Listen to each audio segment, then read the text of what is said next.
Hey guys! Tonight we wander through the creaking corridors of medieval monasteries, where the stone walls seem to hum with whispered prayers, the occasional scuff of sandals, and the faint aroma of something roasted, or maybe that's just moss. Imagine you trudging down a narrow cloister in the pre-dawn gloom, toes barely awake on cold flagstones, squinting against a shaft of light slicing through a narrow window. You probably won't survive this morning without a little jolt, though back then, the jolt came in forms you wouldn't recognize. Tiny, bitter herbal infusions that monks secretly sipped to make it through endless chants. So before you get comfortable, take a moment to like the video and subscribe, but only if you genuinely enjoy what I do here. And while you're at it, post your location and local time. I'm curious where you are as we tiptoe past these candle-lit halls. Now dim the lights, maybe turn on a fan for that soft background hum, and let's ease into tonight's journey together. You step into the world of monks whose lives revolve around rhythm and repetition, a kind of carefully orchestrated monotony that in hindsight seems perfectly designed for the accidental invention of modern coffee breaks. These monks wake at unholy hours, well, unholy only by our modern, snooze-button-addicted standards, long before the sun paints the sky with pinks and oranges. The matins bell clangs, echoing off the walls, pulling you from sleep in a way that makes you want to hug a pillow and plead for mercy. But you can't. Kneeling is mandatory, and so is staying awake. And here's a little secret. The monks were already devising little tricks to make their sleepless vigils tolerable. Some chewed on herbs, some performed subtle stretches that would have been considered early yoga moves, long before yoga was cool in Instagram captions. Others, most intriguing to us, developed tiny clandestine rituals that historians still argue were proto-coffee breaks. They didn't call it that, of course. It was more of a sip, a nibble, a pause to collect oneself before the next round of chanting. Picture a small cell, barely larger than a broom closet by modern standards. A single monk sits hunched over a wooden desk, quill poised, yet mind drifting toward the little jar of beans he's experimenting with. These weren't your Starbucks beans, not even close. Maybe they were roasted acorns, toasted barley, or a rare dark bean imported from who knows where, traded from traveling merchants or gifted by grateful pilgrims. The jar sits on a shelf, half forgotten, but for him it is the tiny promise of alertness. The scent is earthy, almost smoky, and enough to make you perk up despite the frost creeping under the door. You sniff, you stir, and then cautiously you sip. One taste, and your eyelids lift fractionally. It's bitter, maybe too bitter to be delicious, but that bitterness carries a secret magic: wakefulness. While you wander these cells, you notice other weirder details. Some monks, attempting to stay awake, would slap their own cheeks lightly, a habit that later would sound absurd in our modern offices, yet at the time was completely functional. Others murmured or whispered lines from scripture to themselves, a one-person karaoke that doubled as alertness training. And then there's the fringe behavior. A few monks would actually mix in tiny bits of honey or dried fruit with their bitter brew, a primitive flavor experiment that sometimes produced surprisingly drinkable results. Historians still argue whether these sips were simply utilitarian or if they contained a nascent aesthetic appreciation for taste, a kind of early foodie moment hidden behind stone walls and heavy robes. You probably think this all sounds quaint, even a little silly, but here's the thing. These monks were the original experimenters of sustained attention. Every shift of the bell, every long hour of kneeling, every foot-numbing march down cold hallways forced them to innovate. And innovation, as you might guess, often comes from desperate necessity. When your eyes are burning and your legs are screaming, you do things that seem completely ridiculous in daylight. Maybe it's stirring hot water over a candle flame in a chipped pot. Maybe it's tossing in a handful of roasted seeds that smell vaguely like smoke and soil. Maybe it's inventing a tiny ritual that grants a minute or two of alertness so you can make it through the next psalm. Every single sip, every experiment is a tiny rebellion against fatigue. Your walk continues through the monastery, past the scriptorium, where candlelight flickers over vellum pages inscribed with precise calligraphy. The air smells of ink, wax, and faintly of roasting seeds. You notice a monk standing, quill trembling in hand, staring at the page as if it might explode into letters if he blinked too quickly. In his other hand, a small cup of steaming liquid offers solace. The cup is nothing fancy, no porcelain, no handle, but the ritual of lifting it, inhaling the bitter aroma, and sipping slowly is deeply, almost reverently satisfying. Scholars still debate whether these early drinking habits were primarily functional, meant to keep the monk alert, or if they were subtly social, a shared secret among the devout that allowed them to momentarily step outside strict schedules. And while we're imagining, let's not forget the sensory oddities. Imagine the creak of the wooden floorboards underfoot, the chill that seeps through stone walls, the hiss of candle flames, and the faint crackle of herbs over heat. You feel a tactile connection to history that modern caffeine consumption rarely evokes.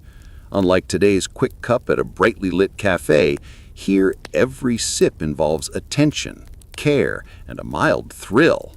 Will it wake you, or just taste bitter enough to regret? You lift the mug slowly, watching wisps of steam curl into the cold morning air, almost as if the smoke itself is a gentle invitation to mindfulness. And here's a quirky aside. Some monks, in their quest to stay awake, experimented with herbs that are slightly hallucinogenic or incredibly bitter, believing that the odd effects could sharpen their focus or intensify prayer. Imagine nibbling on something that makes you jittery, slightly dizzy, but more attentive to psalms about the resurrection than to your own shivering fingers. Historians still argue whether these experiments were widespread or merely eccentricities of particularly daring monks, the mad scientists of their day. By now, you are beginning to see the pattern. Early monks, by sheer necessity, cultivated a culture of micro-breaks and alertness rituals that laid the groundwork for what would, centuries later, evolve into coffee breaks. The innovation wasn't in a single eureka moment. It was in hundreds of small, repeated, almost absurd experiments in wakefulness, many of them recorded in passing notes, anecdotal mentions, or simply forgotten. Each sip, each stir, each whispered mantra is a tiny historical fingerprint, leading us to a future where office workers clink mugs and mutter about deadlines instead of psalms. As you pause by a narrow window, watching mist curl around the stone battlements outside, you realize that these monks, sleep-deprived, frostbitten, and endlessly devout, were quietly shaping a habit that millions would later embrace with enthusiasm. They were inventing a pause, a ritual, a comfort in the midst of discipline. It's both inspiring and slightly ridiculous, exactly the combination that makes history irresistible when told slowly, softly, in a voice meant to ease you into a near-sleep state. So, as you settle into the idea of wandering these candle-lit halls, sipping bitter mixtures that smell faintly of earth and adventure, remember this: the monks weren't trying to invent coffee breaks. They were trying to stay awake, to survive the bells, to endure the kneeling, to endure the night. Yet in doing so, they left a blueprint for small, restorative pauses that would one day infiltrate offices, cafes, and living rooms worldwide. And perhaps, just perhaps, as you picture yourself in that cell, you feel a gentle kinship across time with these weary, inventive souls who discovered that sometimes a tiny sip of something dark and bitter is enough to lift the spirit and sharpen the mind. You trudge deeper into the quiet heart of the monastery, where the faint smell of damp stone mixes with the occasional tang of herbs drying on strings overhead. Your footsteps echo softly against the walls, and you notice how the silence itself seems alive, as if it breathes in rhythm with the monk's slow, measured movements. Each cell you pass is a tiny world, complete with a narrow bed, a hard wooden desk, and shelves holding worn books and jars of curious ingredients. Here, solitude reigns supreme, yet within it a hidden energy pulses, a secret alchemy of restlessness and ritual. The solitary cell, or cellula, as they called it in Latin, serves multiple purposes.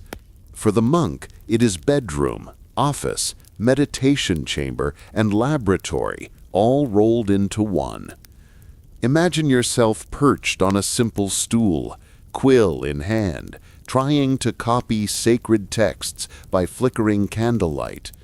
Your fingers stiffen from the cold, your knees ache from sitting on the hard wood, and outside, the wind whispers through narrow slits in the stone.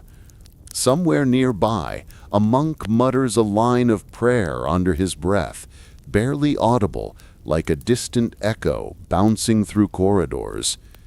And then you notice the small clay cup tucked in the corner, a personal vessel for something warm and slightly magical. It is here, in the quietest corners of the monastery, that the seeds of accidental coffee breaks begin to take root. Monks were meticulous about order, yet strangely inventive when it came to survival.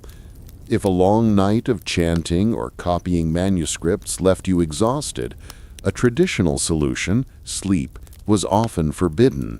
Sleepiness was a weakness. To stay alert, monks experimented with various herbal infusions. Most were bitter, sometimes foul, but each offered a hint of stimulation. Some used roasted grains, others brewed combinations of herbs like sage, thyme, or rosemary. Occasionally, a rare bean from the east would make its way into the cell, brought by merchants, pilgrims, or even returning crusaders. You lift the tiny cup, inhaling a faintly smoky, earthy aroma, and it already feels like a tiny rebellion against fatigue, a pause to steady your racing thoughts. The rituals surrounding these sips were as important as the drinks themselves. You notice one monk pacing in a small circle, holding a bowl of steaming liquid. He rotates slowly, pausing at precise intervals, almost like a dance choreographed to the tolling of invisible bells. Each sip is timed to coincide with a mental reset, a moment to refocus before the next psalm or line of scripture. Historians still argue whether these micro breaks were strictly utilitarian or if they carried a spiritual component, a subtle acknowledgement that even devout humans require respite. From your vantage point, it feels both practical and oddly comforting, a recognition that even the most disciplined lives benefit from brief indulgences. As you explore further, you notice how creativity and necessity intertwine. The monk's desk holds an assortment of jars, some filled with herbs, others with roasted seeds or crushed nuts. Each represents a small experiment in wakefulness. Perhaps one day a monk accidentally dropped a roasted bean into boiling water and found it strangely enlivening. Another might have added a pinch of cinnamon or clove, noticing how the aroma itself lifted the spirit. Small failures were as common as successes, spills, scorched powders, and infusions that tasted worse than dirt. Yet in the midst of these minor disasters, a pattern emerges. Habitual pauses for taste testing, stirring, sipping, and savoring. These were the first coffee breaks, not yet named, not yet socially codified, but quietly essential. The environment of the cell encourages these small experiments. The room is dim, the air slightly damp, and the cold seeps into your bones. Candlelight flickers across the walls, casting dancing shadows that make ordinary jars and cups look like mystical instruments. Outside, a single pigeon coos, adding a soft counterpoint to the silence. In such a setting, the act of sipping a warm, bitter drink becomes more than just a functional gesture. It's sensory therapy, a tactile and olfactory cue that signals your body to stay alert, to wake just enough to endure the next passage of scripture or the next round of kneeling. You lift the cup, feeling the heat seep into your hands, inhaling the aroma that is faintly smoky, earthy, and strangely comforting. Even without knowing it, you are participating in a ritual that will echo across centuries. Interestingly, these experiments were not always solitary. While the individual cell was sacred, small clusters of monks sometimes gathered to compare notes, discreetly, of course. One monk might whisper about a successful brew of roasted barley that kept him alert for hours. Another might boast about a concoction that smelled foul but surprisingly sharpened focus. In these hushed exchanges, practical knowledge spreads. The monastery becomes a quiet think tank of fatigue management. Historians still argue how widespread this knowledge sharing was. Was it a common practice, or merely the quirky habit of a few inventive monks? Either way, the evidence suggests that communal curiosity, combined with solitude, created fertile ground for innovation. Imagine yourself hovering over one such discussion. The monks lean close, faces lit by candlelight, exchanging tips in hushed tones. You notice a small charred cup resting in the corner, a failed experiment, perhaps, or a prototype. They gesture towards it as if sharing a secret, then sip cautiously from their own cups, nodding in silent approval. The rhythm of the monastery continues around them, bells tolling at intervals that seem both arbitrary and absolute. Each sip is a punctuation mark in the day, a pause that reminds the body and mind to reset. You realize that what seems like a trivial indulgence is in fact a carefully integrated strategy to maintain endurance and focus. Quirky tidbits abound. Some monks reportedly added unusual ingredients, bits of dried flowers, powdered tree bark, or even traces of honeycomb, believing these additions could sharpen mental acuity or lift spirits during long vigils. Others might chew on bitter herbs as a companion ritual, or lightly slap their temples in a method of self-awakening that would seem comical today. These small experiments, although sometimes eccentric, illustrate the ingenuity that emerges from repetitive, constrained environments. Historians still argue whether these practices were universally accepted or considered eccentric deviations by more orthodox members of the order. Either way, the creative tension between discipline and necessity is palpable in every cell. As you wander, your senses adjust to the rhythm. The flicker of candlelight, the faint smell of roasting seeds, the soft echo of distant chants, all merge into a gentle, hypnotic cadence. You notice how even the act of preparing a drink involves multiple sensory cues. The weight of a small spoon, the scent of herbs, the warmth of a cup in your hands. the taste of bitterness that sharpens your attention. In this sensory symphony, the line between practical necessity and quiet pleasure blurs. Every sip becomes both a survival tactic and a moment of enjoyment. A duality that historians still debate regarding its significance in monastic life. By now, you sense a rhythm emerging in the monastery, one that balances solitude and subtle indulgence. The cells, once purely functional, double as arenas for quiet experimentation. The act of sipping, stirring, tasting, and resetting punctuates long hours of devotion and labor. These accidental practices, developed in shadowed corners and dimly lit cells, create a template for something enduring, a brief, restorative pause designed to counter fatigue and enhance focus. It is, in essence, the seed of what would centuries later become the coffee break, a ritual born of necessity, curiosity, and a touch of human ingenuity. And as you step back, imagining the flickering candlelight, the chilly stone underfoot, and the tiny cup of bitter liquid warming amongst hands, you feel a strange connection across time. Here, in the solitude of medieval cells, mundane survival intertwines with quiet innovation, laying the groundwork for a cultural practice that millions will later adopt without realizing its origin. The first accidental coffee breaks are not in cafes or boardrooms, but in the hush of these cells, where a sip of something bitter becomes both a lifeline and a small, secret pleasure. You trudge onward, leaving the intimate quiet of solitary cells behind, and the rhythmic tolling of bells begins to dominate your senses.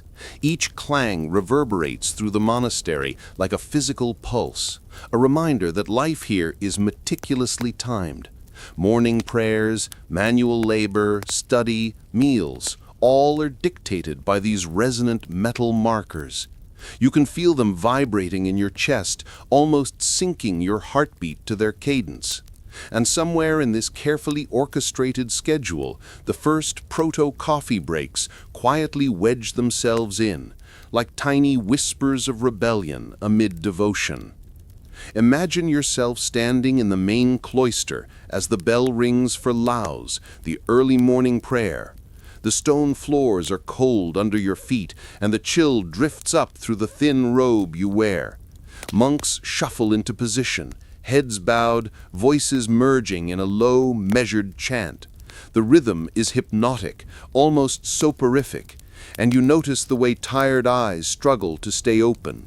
And here is where the subtle genius of the monastic schedule shows itself. Between each bell toll and each prayer, there exist micro-windows, brief pockets of time that, though officially devoted to reflection or preparation, became opportunities for quiet, restorative indulgence. You lift a small cup from a hidden nook in the wall, inhale the bitter aroma of roasted seeds, and feel the warmth seep into your hands and chest. The bell tolls again, but you are already subtly alert, your senses sharpened by this tiny ritual. The bells themselves are instruments of both discipline and innovation. Every monastery had its own system. Some used a single massive bell, others multiple smaller ones, each signaling different tasks. The interval between tolls might seem arbitrary, but it became a natural rhythm for brief, restorative pauses. Monks adapted, sometimes unconsciously, using these intervals to stretch, to sip, or to inhale the fragrance of their little concoctions. Historians still argue whether these brief breaks were ever recognized as intentional or merely a convenient byproduct of the schedule. Either way, these gaps provided an early structure for what we might call a coffee break, a sanctioned, if unofficial, pause to restore alertness. As you wander, you notice how the architecture itself supports this rhythm. Narrow corridors, high vaulted ceilings, and small alcoves all create pockets of privacy even in communal spaces. A monk passing another might nod briefly, silently acknowledging a shared unspoken understanding. This is a moment to sip, to breathe, to recalibrate. The act of drinking or sampling a new infusion becomes intertwined with physical movement, lifting a cup, stirring a mixture, carrying it back to a desk, all subtly extending the alertness ritual across space as well as time. In this way, the monastery functions as a labyrinth designed not just for devotion, but for the cultivation of attention, endurance, and tiny, secret joys. You might think these breaks were all uniform, all identical, but in reality they varied wildly. One monk might prefer a strong, smoky brew of roasted grains, another a mild infusion of herbs, and a third might indulge in something entirely experimental, like a mix of dried flowers and crushed nuts. Some of these concoctions were barely drinkable. Others provided a fleeting, almost euphoric burst of alertness. The act of choosing, preparing, and sipping becomes a ritual in itself, a miniature adventure within the rigid confines of monastic life. Historians still argue whether these tastes were ever meant to be pleasurable or purely functional, though the meticulous attention to preparation hints at a growing appreciation for sensory delight alongside utility. Step into the refectory, the long communal dining hall, and you notice another layer of rhythm. Meals are simple: bread, cheese, occasionally fish or beans, but they are highly scheduled. Between these meal times, between prayer sessions, monks found ways to create micro breaks, often centered on small, portable cups of warm, stimulating liquid. Perhaps a monk fetches water from the well, adds a pinch of roasted grains or crushed beans, and sips while leaning against the wall. Another might grind seeds with a small mortar and pestle, the sound soft yet precise, a private cadence overlaying the communal rhythm. You can imagine the aroma drifting through the stone corridors, a subtle olfactory signal of hidden pauses and quiet ingenuity. Here's a quirky detail. Some monks, desperate to stay awake during particularly long vigils, developed secret methods to enhance the potency of their beverages. A pinch of powdered bark, a few dried berries, or even a touch of honey might be added, not for taste alone, but for a perceived boost in alertness. One monk might hum a tune to himself, stirring in time, turning preparation into a meditative exercise. Another might whisper encouragement or mnemonics to maintain focus. These rituals, peculiar as they sound, highlight an inventive streak in a life otherwise dominated by structure and obedience. Historians still argue whether such tweaks were widespread or confined to particularly daring individuals who flirted with eccentricity and mild herbal experimentation. The interplay between ritual and spontaneity is fascinating. Bells signal order, yet within that order, micro-routines emerge. You can almost hear the quiet internal debates. Do I stir the mixture twice or thrice? Should I step into the alcove for better warmth? Will I drink now or wait until the next bell? Each small decision, each micro-action becomes a quiet assertion of agency in a highly regimented environment. And in these pauses, something magical occurs. Fatigue retreats, concentration sharpens, and a tiny ritual of pleasure and function solidifies, laying the groundwork for what will eventually evolve into structured breaks for caffeine centuries later. Imagine the sensory richness of this moment. The stone cold underfoot, the muffled resonance of bells through thick walls, the scent of roasted seeds mixed with the faintly musty aroma of manuscripts, and the warmth of a small clay cup cradled in hands numbed by chill. Even a sip feels significant. It signals a minor victory over sleepiness, a small claim of control over the body in a life defined by external discipline. The bell tolls again, but you are ready. Your muscles feel a touch less stiff, your mind a touch more alert. This moment of preparation, pause, and stimulation is quiet genius, imperceptible, humble, yet profoundly effective. And let's not forget social nuance.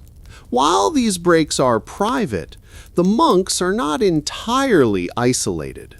A fleeting glance across the refectory, a subtle nod in the corridor, even the shared knowledge of which mixtures taste tolerable, all contribute to a quiet, unspoken culture of communal experimentation.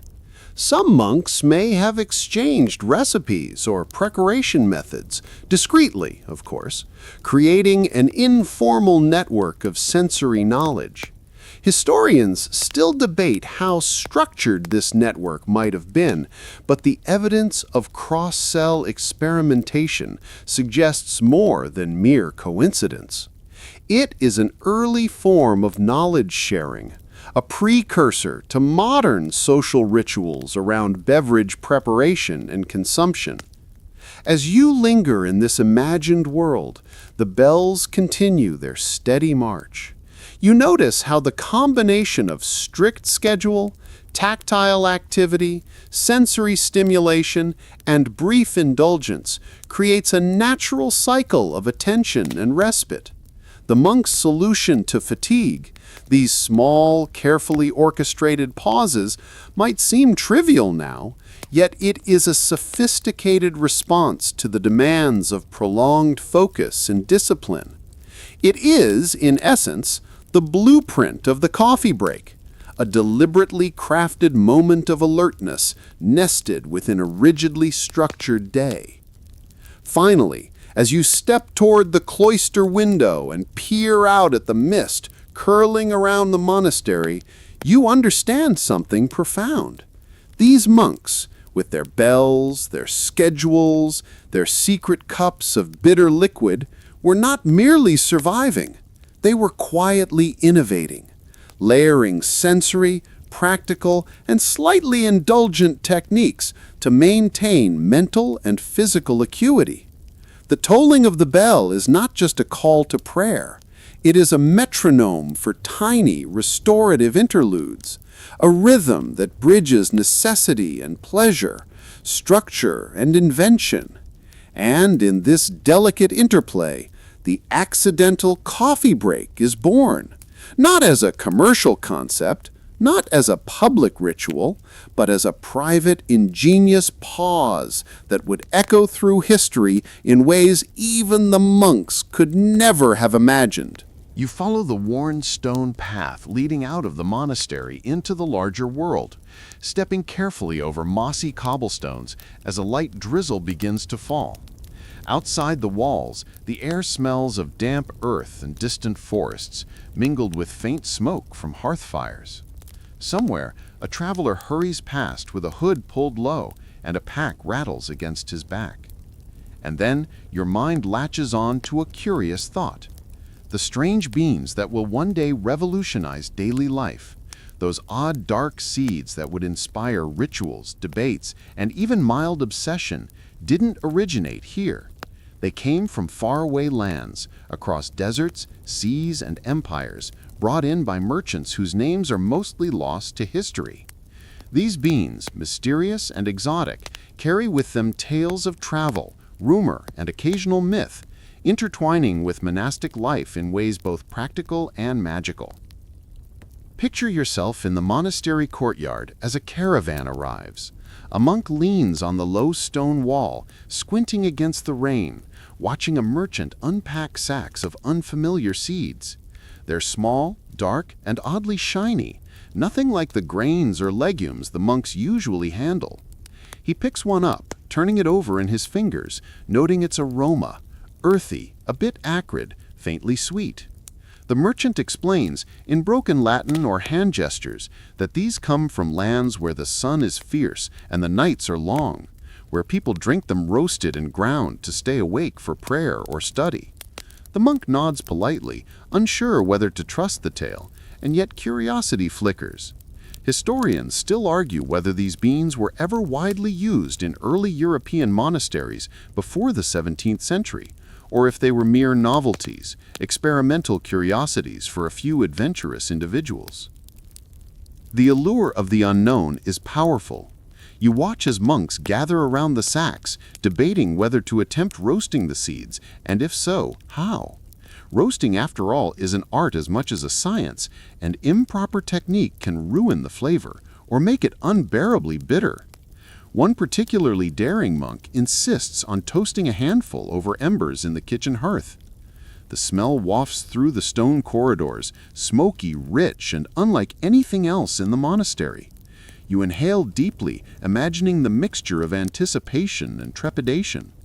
A sip might awaken the senses, or it might be so foul that it provokes a grimace strong enough to leave a lasting memory.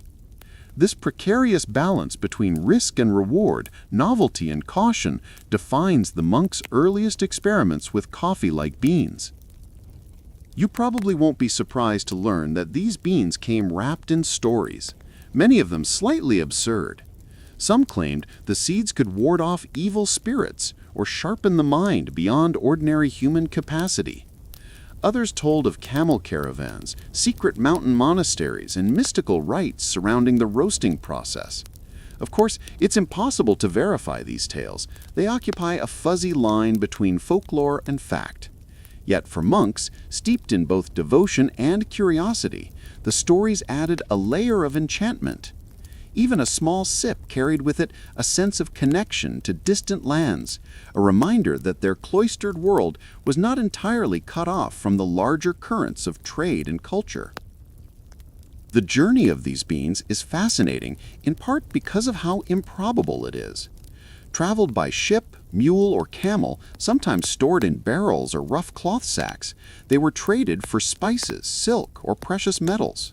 One merchant, perhaps exaggerating for effect, claimed that the beans were so valuable they could sustain the mind for days without sleep, an assertion you might smile at today, which would have had serious appeal for monks struggling through endless night vigils. Historians still debate how frequently these beans actually arrived in Europe during the early medieval period. Some argue that references are mostly anecdotal, scattered, and unreliable. Others suggest a slow but steady trickle, enough to seed curiosity and experimentation in isolated monastic communities. Inside the monastery, these beans inspire both practical and quirky reactions. Imagine a monk cautiously pouring boiling water over a handful of roasted seeds, stirring with a wooden spoon, and tasting the resulting dark liquid. The taste is bitter, unfamiliar, perhaps even a little unpleasant, yet the effect is immediate. A heightened sense of alertness, a mild energy, a tiny spark of excitement in an otherwise regimented day. A fellow monk peers over the edge of a lectern, wrinkling his nose at the aroma, but intrigued enough to try a sip himself. Small discussions emerge. Too bitter, needs more roasting, perhaps add a pinch of honey.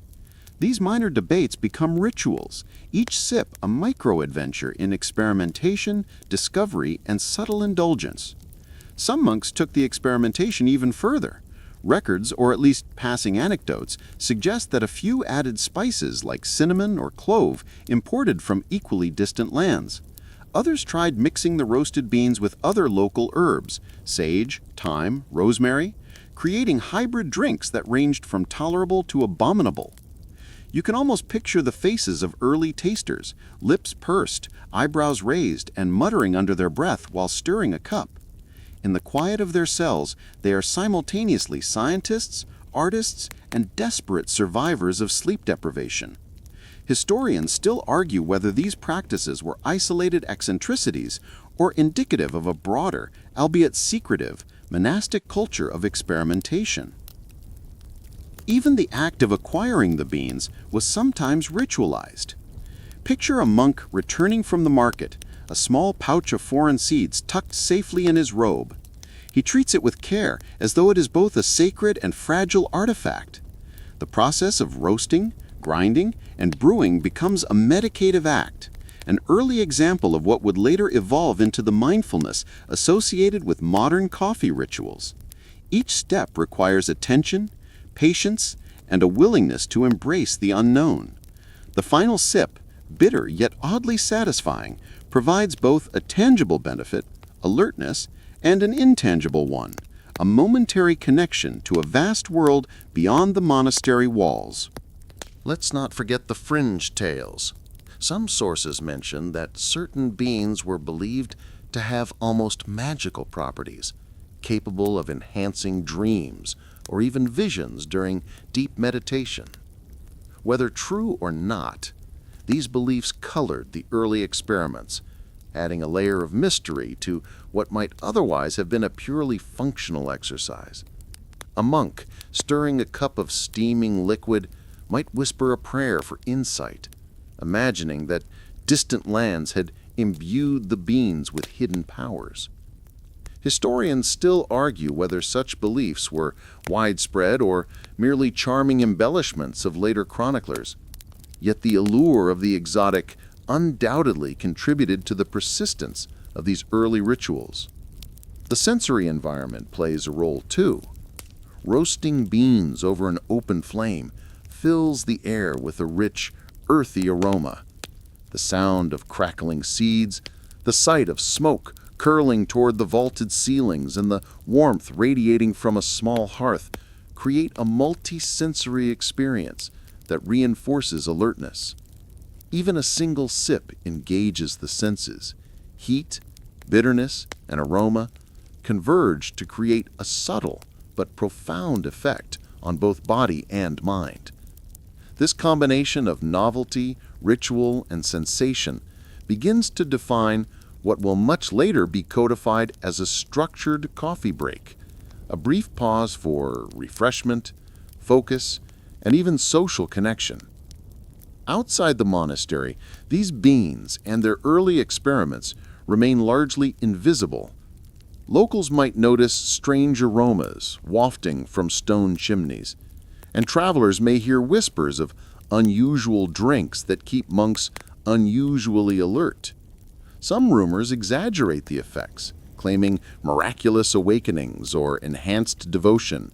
Others dismiss them entirely, attributing any alertness to superstition or overactive imaginations.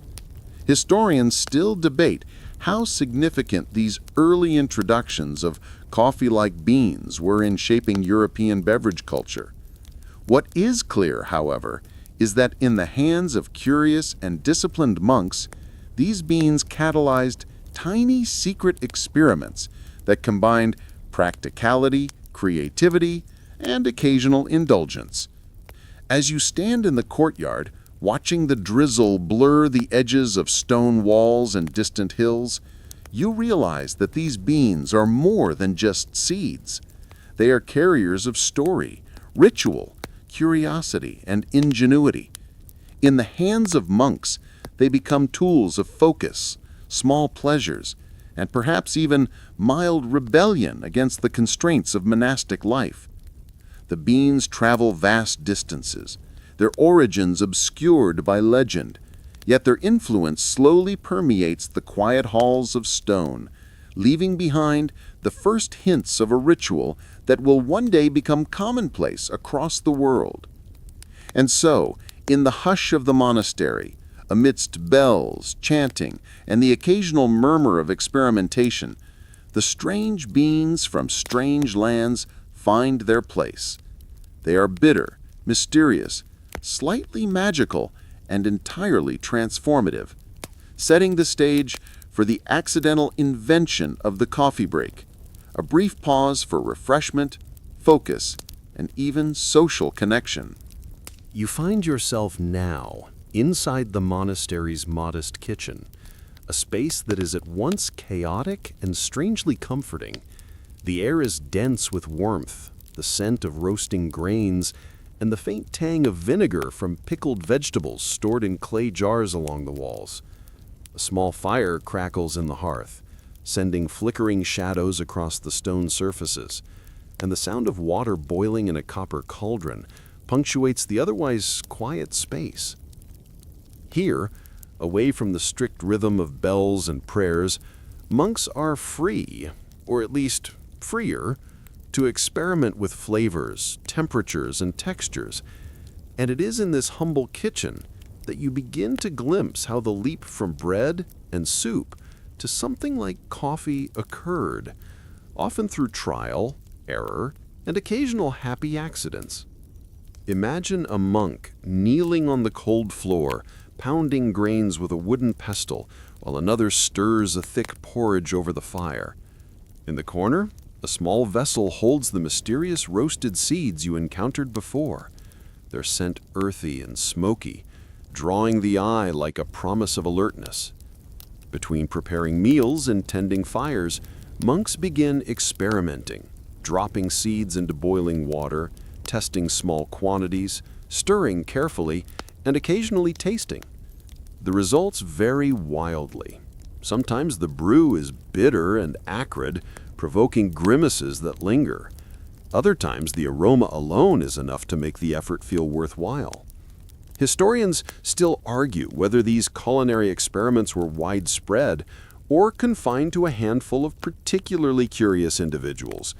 But the evidence suggests that at least some monks treated their kitchen as a laboratory of sorts, where survival, indulgence, and novelty intersected. You probably won't be surprised to learn that most of these early experiments were far from elegant. Some batches scorched over the fire, filling the kitchen with acrid smoke that made eyes water. Others were under-roasted, producing thin, weak infusions that barely delivered a hint of alertness. And yet, in these failures lay the seeds of discovery. The monks learned to balance heat, time, and ingredient ratios, developing an intuition for what would awaken the mind without causing nausea or outright offense to the palate. Each experiment, each small misstep, brought them closer to the kind of drink that would later evolve into a beloved daily ritual. Bread, the staple of monastic meals, plays an interesting role in this culinary experimentation.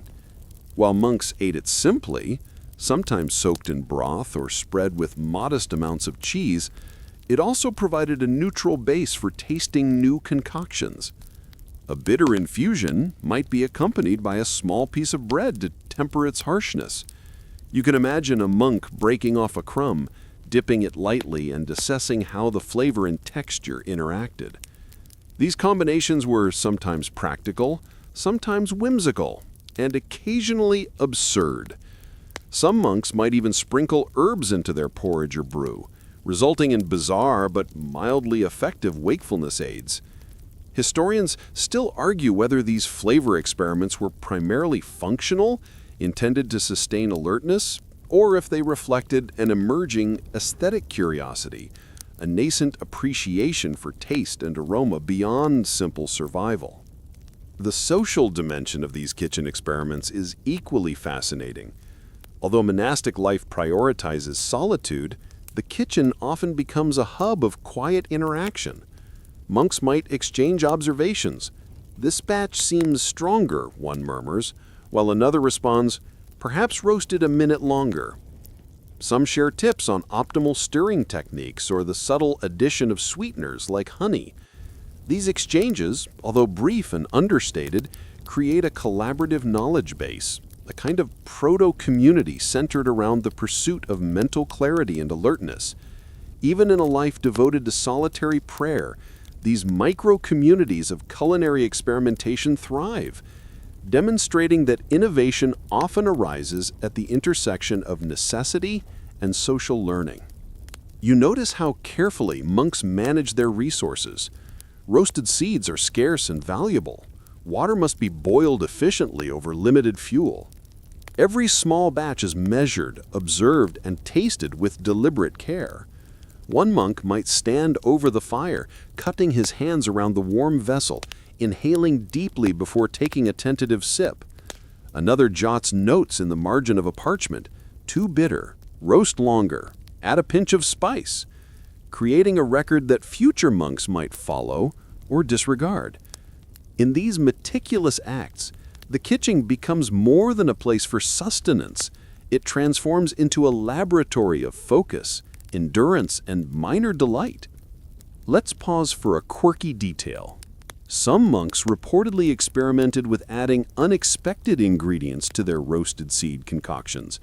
Occasionally, a curious monk might drop in a pinch of flower petals, believing the fragrance could enhance concentration during long night prayers. Others reportedly tried blending grains and seeds in unconventional ratios, producing drinks that were surprisingly potent or hilariously undrinkable. The willingness to experiment, combined with the constraints of a disciplined life, highlights a pattern. Necessity plus curiosity often yields accidental innovation. Historians still argue whether these fringe ingredients were common practice or merely the eccentricities of particularly inventive individuals.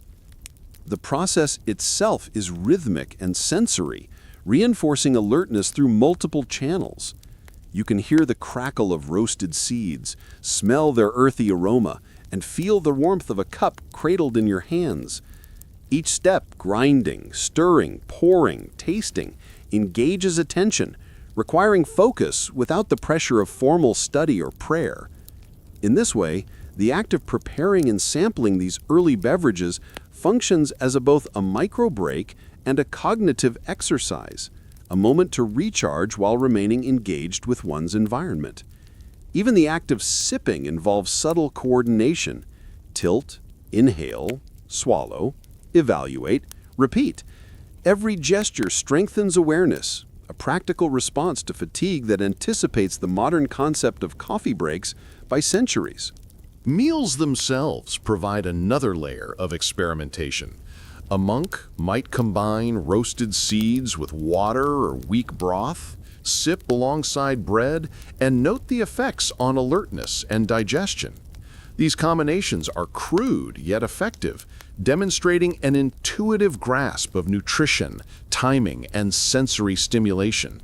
You can picture a monk during a long vigil, weary from hours of kneeling and chanting, sneaking a sip from a hidden vessel. The warmth spreads through his hands, the bitterness wakes his tongue, and for a few moments he is sharper, more present, more able to sustain devotion. This intimate, practical knowledge of bodily responses is as much a part of the monastic experiment as any formal record-keeping. Even failures provide valuable insight. A poorly roasted batch might taste unpleasant, yet the lesson endures. Roasting time matters, temperature matters, proportions matter. Some monks may have discarded entire concoctions in frustration, only to refine their methods in subsequent attempts. These iterative practices resemble modern experimentation, trial and error, combined with careful observation. Historians still debate the extent to which these experiments influenced broader European beverage culture, but within the monastery, they clearly shaped daily routines, alertness strategies, and the small rituals that made life tolerable. And let's not overlook the psychological dimension. The kitchen, with its warmth, aromas, and gentle firelight, offers a counterpoint to the rigid discipline of prayer and labor. Here, monks can indulge curiosity, experiment with flavor, and claim small victories over fatigue. The process of preparing, tasting, and refining their brews fosters a sense of control and accomplishment in an otherwise highly regimented life. Even a failed batch teaches patience, observation, and adaptability, qualities that are subtly reinforced through sensory engagement and repeated practice. By the time you step back from the hearth, watching smoke curl upward and scent mingle with damp stone and roasting grains, you realize that these kitchens are crucibles of invention. Here, the leap from bread and soup to bitter, stimulating infusions happens naturally, almost imperceptibly, as part of a broader rhythm of survival, curiosity, and subtle pleasure.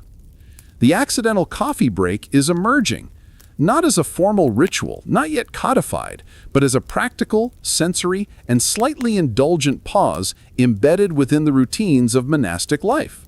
So, as you picture yourself leaning against the kitchen counter, cradling a cup of dark, bitter liquid that smells faintly of earth, smoke, and distant lands, you begin to understand the remarkable ingenuity of these monks. Between the demands of devotion, the constraints of scarce resources, and the monotony of daily tasks, they cultivated moments of alertness and pleasure that would echo across centuries. Each sip, each experiment, each minor success in the kitchen lays another brick in the foundation of a ritual that millions will later embrace as the coffee break, a brief interlude designed to sustain focus, awaken the mind, and offer a tiny, secret delight. You step back from the warmth of the kitchen, following a narrow corridor toward the monastery's library, a place that smells of old parchment, dust, and fate ink.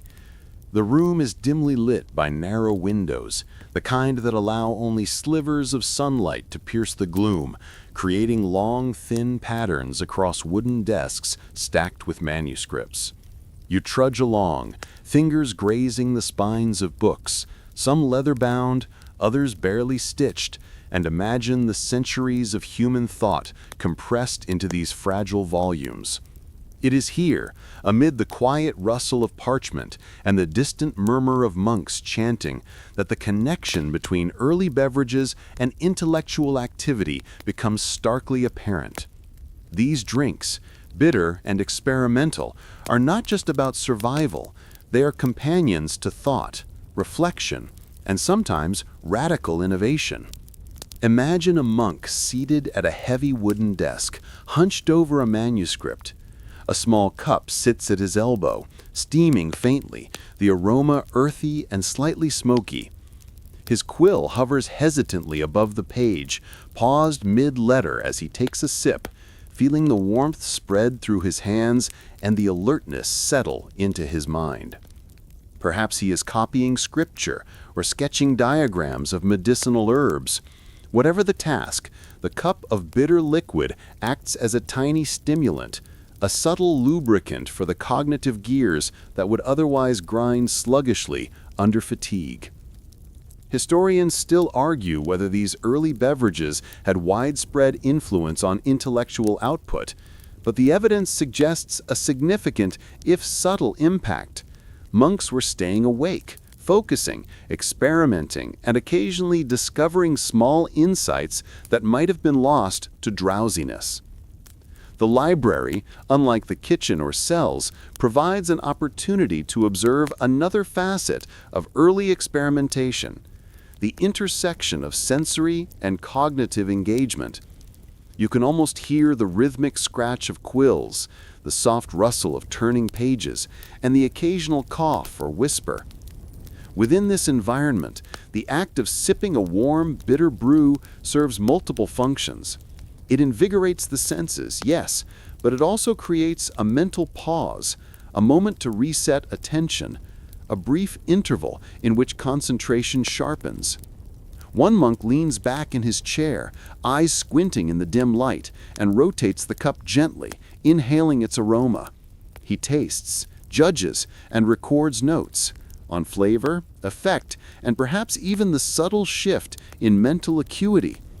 These practices, mundane to the uninitiated, are quietly revolutionary. It's fascinating to consider the iterative nature of these experiments. Monks were in essence engaging in centuries-long trials. They observed cause and effect with disciplined curiosity. Roasted too long and the liquid becomes bitter to the point of being undrinkable. Brewed too short and it loses potency.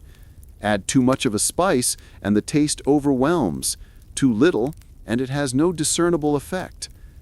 They developed an intuitive understanding of ratios, timing, and temperature. Some monks even experimented with slight alterations in their rituals, drinking before study versus mid-task, to gauge how timing affected alertness and focus.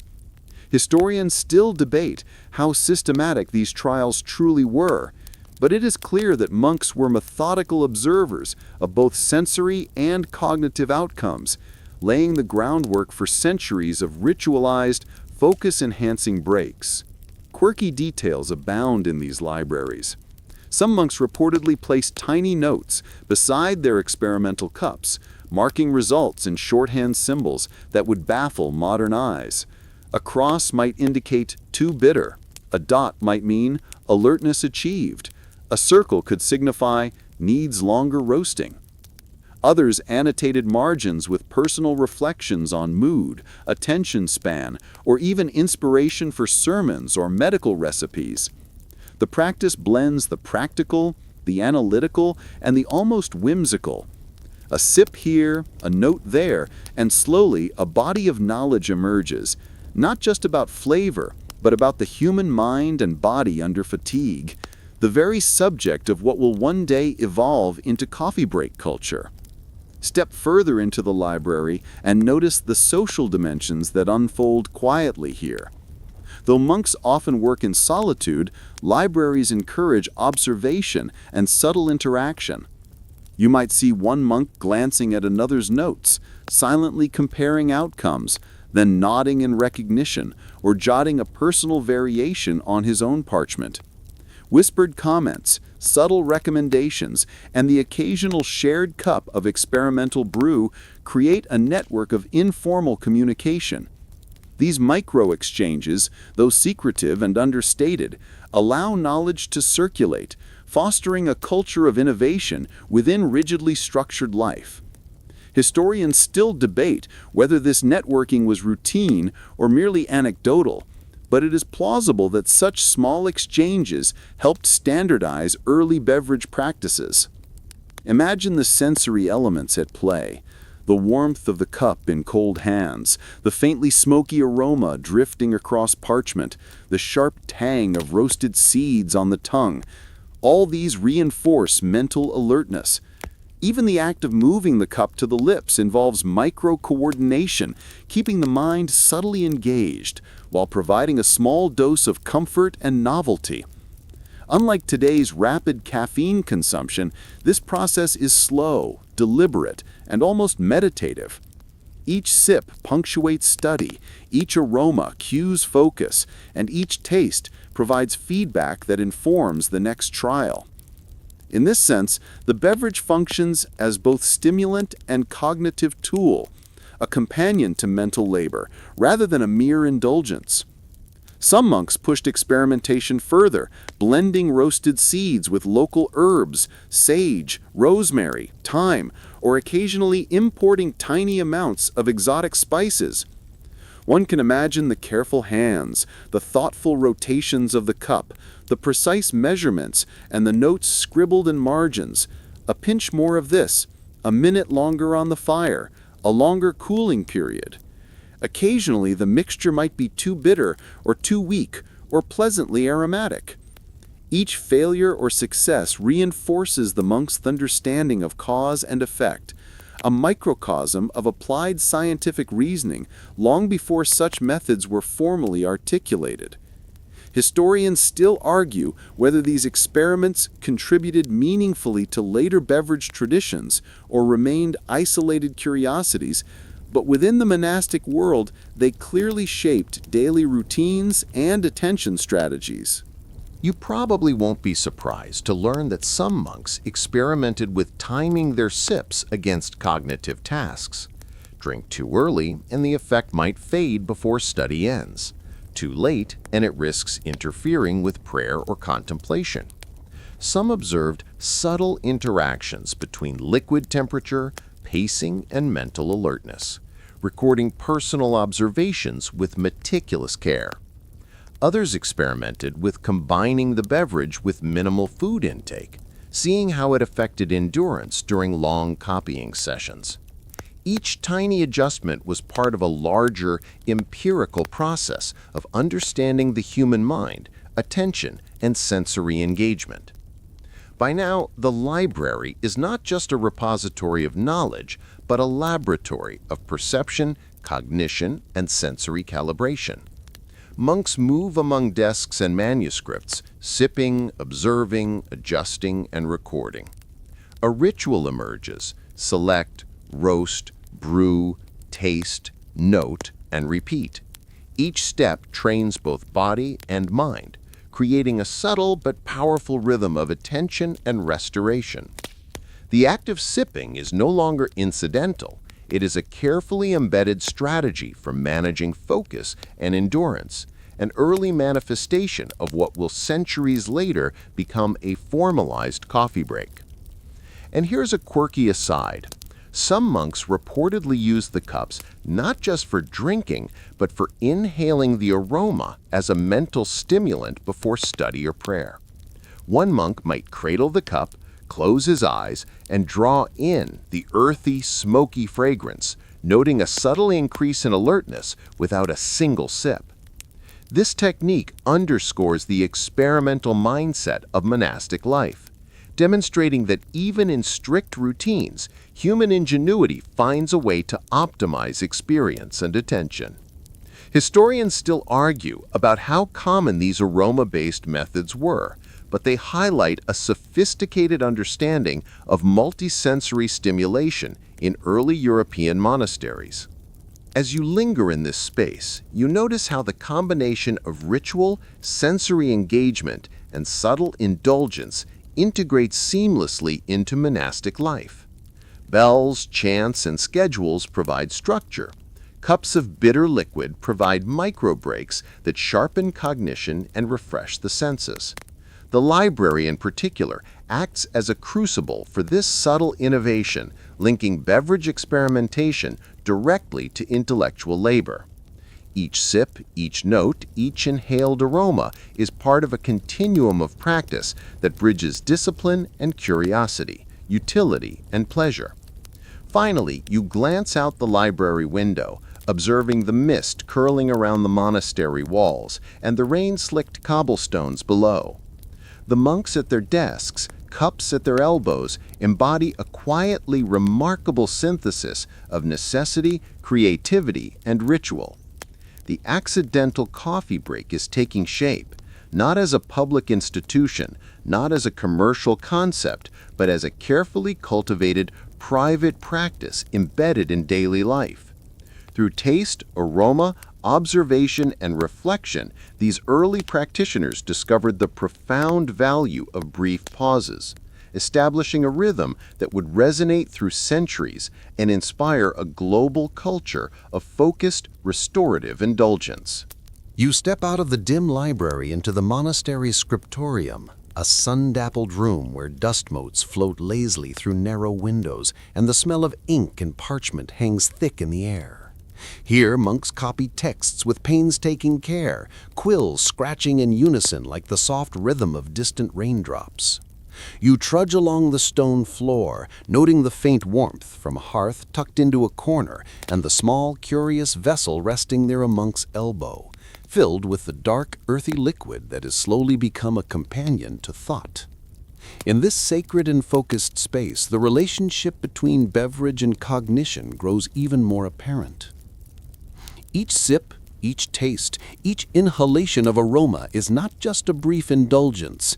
It is an integral tool for endurance, for sustaining the concentration necessary to transcribe entire works without error. Imagine a monk hunched over a folio of illuminated text, a delicate brush in hand as he applies gold leaf to a miniature illustration. The light filters softly across the page, highlighting the subtle textures of vellum. He pauses, feeling a creeping weariness in his shoulders and eyes. His hand hovers, and he lifts the small cup to his lips. The warmth spreads through his fingers, then his chest, and finally settles in his mind. For a moment, fatigue loosens its grip, replaced by a gentle clarity. Historians still argue whether these small stimulants were central to productivity or simply pleasant luxuries, but in practice they create a tangible difference in endurance. One sip may not transform an entire day, yet it punctuates long periods of monotonous labor with a subtle lift, a moment of sensory renewal. You probably won't survive long in this room without noticing the careful choreography of space, movement, and timing. Each monk is aware of the flow of the room, who reaches for ink when, which scribe rotates parchment, how the afternoon light changes angles. The placement of the cup is deliberate. It must be close enough for easy access, but far enough to avoid spillage over sacred texts. Some monks employ additional rituals, swirling the liquid 3 times, inhaling deeply, then taking a measured sip. The entire process, though small, reinforces mindfulness and focus. In this sense, the proto-coffee break is as much about ritual as refreshment, an interplay of sensory stimulation, subtle indulgence, and practical functionality. Quirky details abound.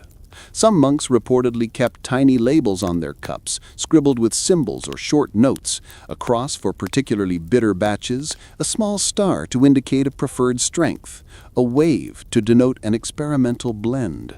Others would test the effects of different brewing techniques, coarser versus finer grind, longer or shorter exposure to boiling water, or even the addition of aromatic herbs or spices. Occasionally, a monk might inadvertently create a concoction so potent it led to wide-eyed scribbling and muttered exclamations, an unintended caffeine jolt centuries before the term existed. Historians still debate whether such experiments were rare eccentricities or more widespread practices, but they clearly reflect a culture of empirical curiosity within the monastery. As you walk past rows of scribes, the sounds and smells create a multi-sensory rhythm. The soft scratching of quills, the rustle of parchment, the faint aroma of roasting seeds, and the warmth of the cup all converge. These elements, combined with deliberate micropauses, enhance attention and endurance. Even the act of lifting, swirling, and sipping involves micro-movements that engage the body while the mind refreshes, a kind of kinetic meditation that pairs perfectly with the sedentary nature of manuscript work. Each sip punctuates mental effort, serving as a bridge between focus and fatigue, between monotony and alertness. Some monks experimented with subtle timing strategies. One might sip at the halfway point of a long copying session, another before tackling particularly dense text, and yet another during a brief glance at the illuminated initials. The interplay between task and stimulant is deliberate, even if unconscious, a form of early chronobiology, a recognition that brief sensory input can enhance cognitive performance. Even some tested combinations, like a sip followed by a stretch or a small piece of bread, noting which sequences maximized clarity. Historians still argue whether these micro-strategies were codified or entirely individualistic, yet the consistency across anecdotal accounts suggests they were not random acts. Now imagine a monk experimenting with aroma alone. Placing the cup near his nose, he inhales the earthy, smoky scent and notes a subtle increase in alertness. This method, though largely anecdotal, highlights an inventive understanding of sensory influence. A second monk might prefer a different technique, sipping slowly, then pausing to reflect, then returning to the text.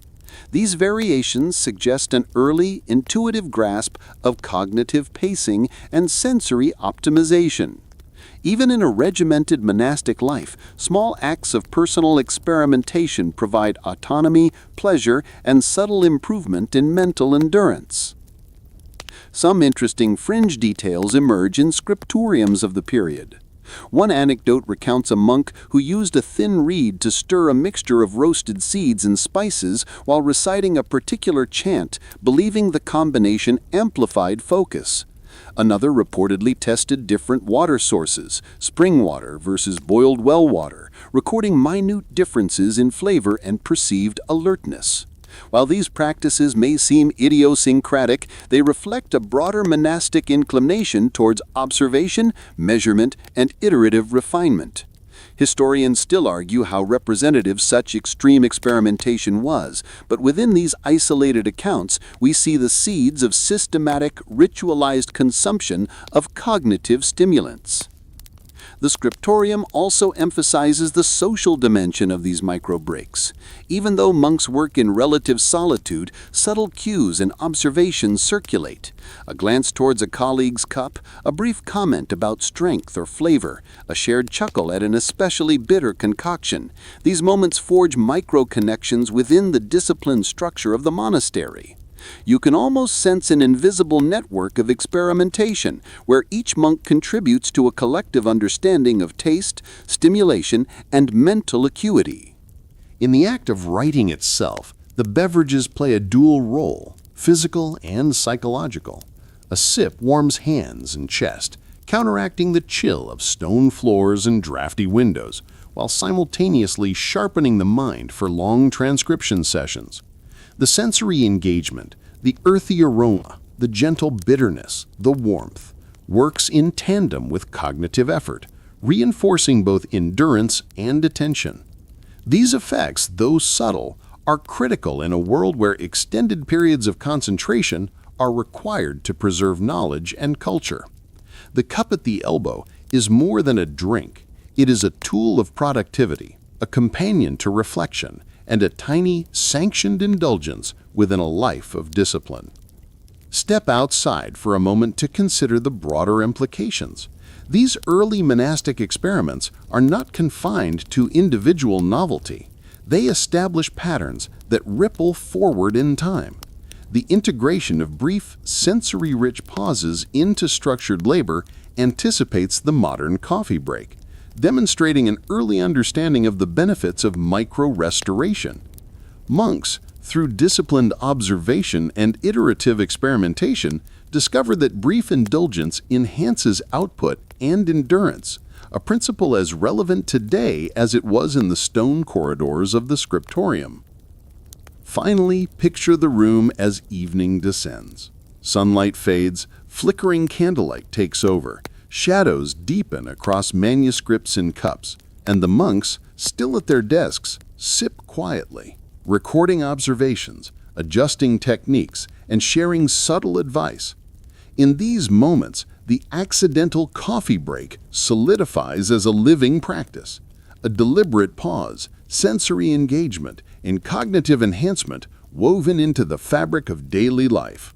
Through taste, aroma, warmth, and ritual, these monks cultivate endurance, focus, and small pleasures, a combination that will resonate for centuries, eventually forming the foundation for one of the world's most enduring and beloved daily rituals.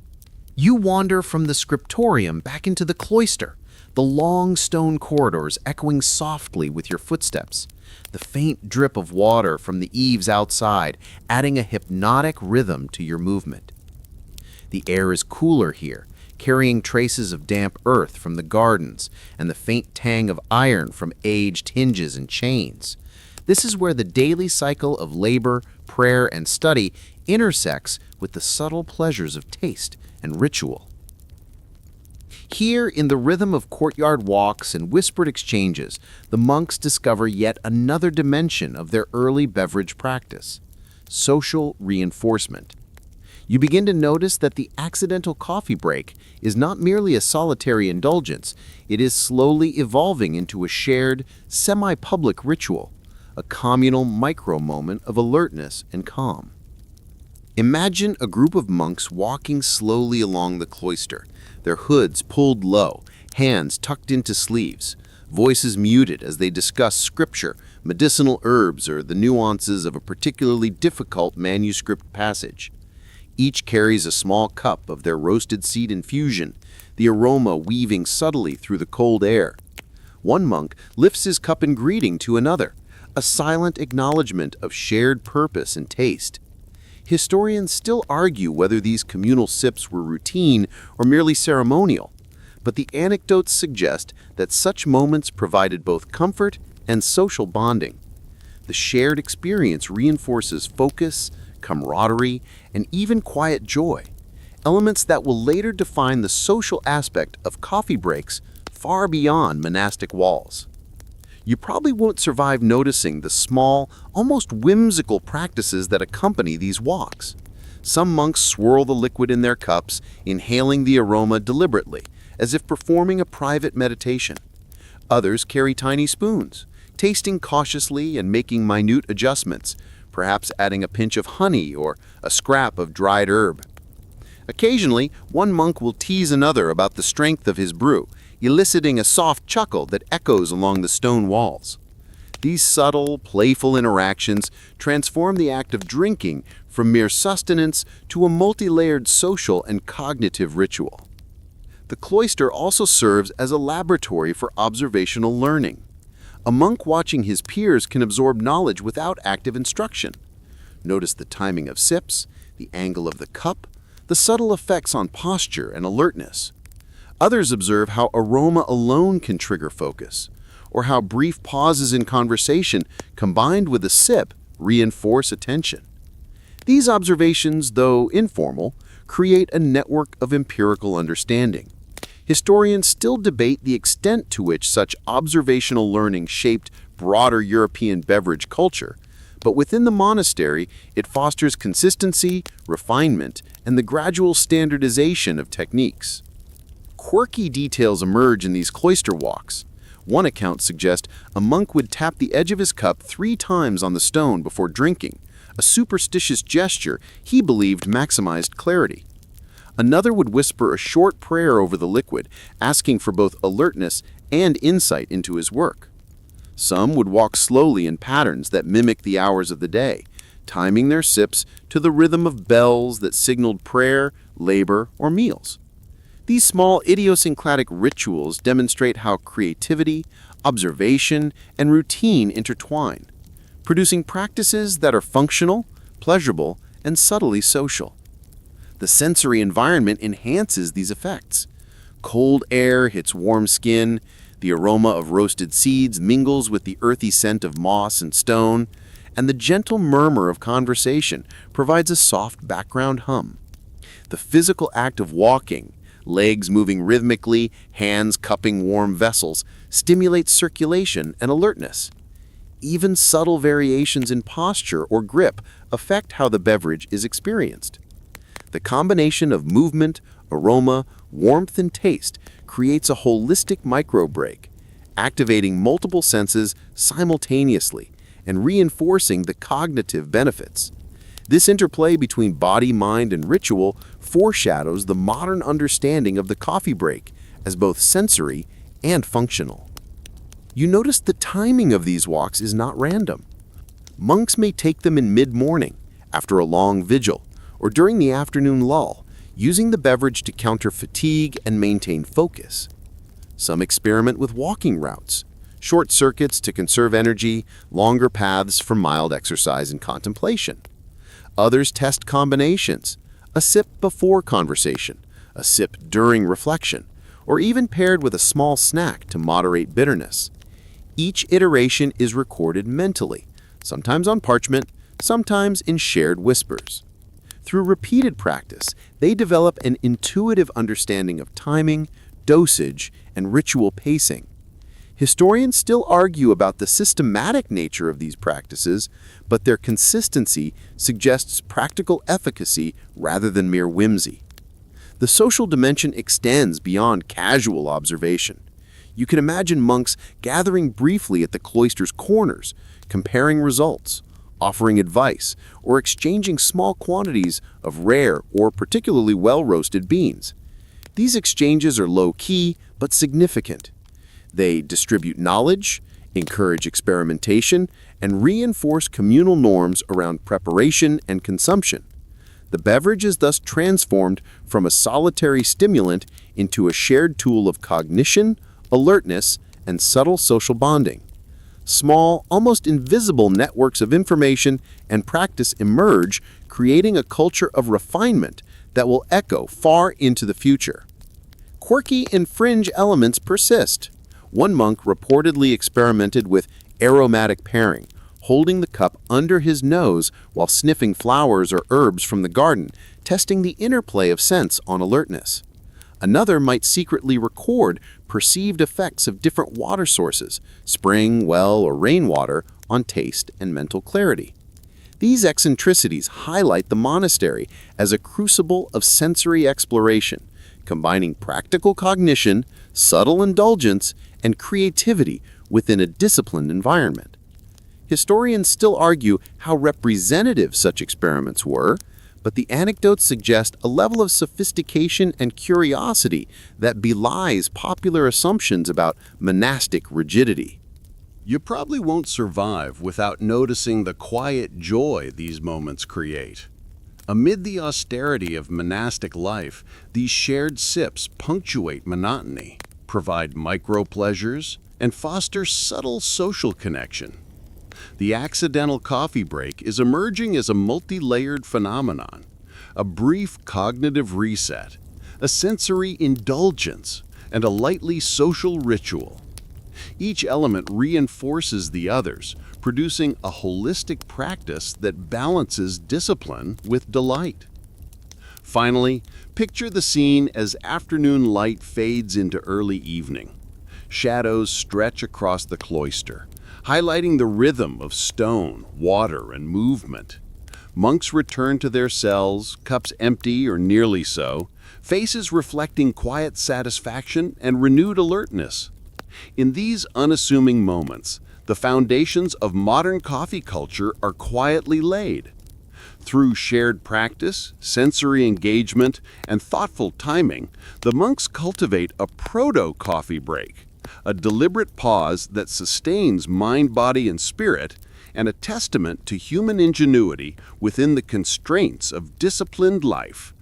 You step back into the rhythm of monastic time. Bells, footsteps, chants, the scratch of quills, but something has changed. The quiet ritual of sipping dark, aromatic brews is no longer just a private curiosity. It's beginning to seep outward, like the scent of roasted beans drifting beyond the cloister walls.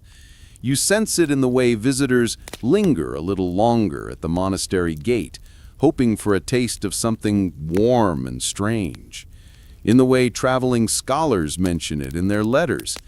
In the way merchants' ears perk up when they hear whispers of wakeful wine.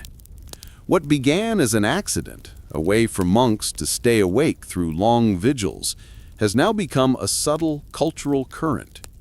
The monks don't advertise it, they simply live it, and word travels the way all good rumors do, slowly, softly, through stories and shared experiences.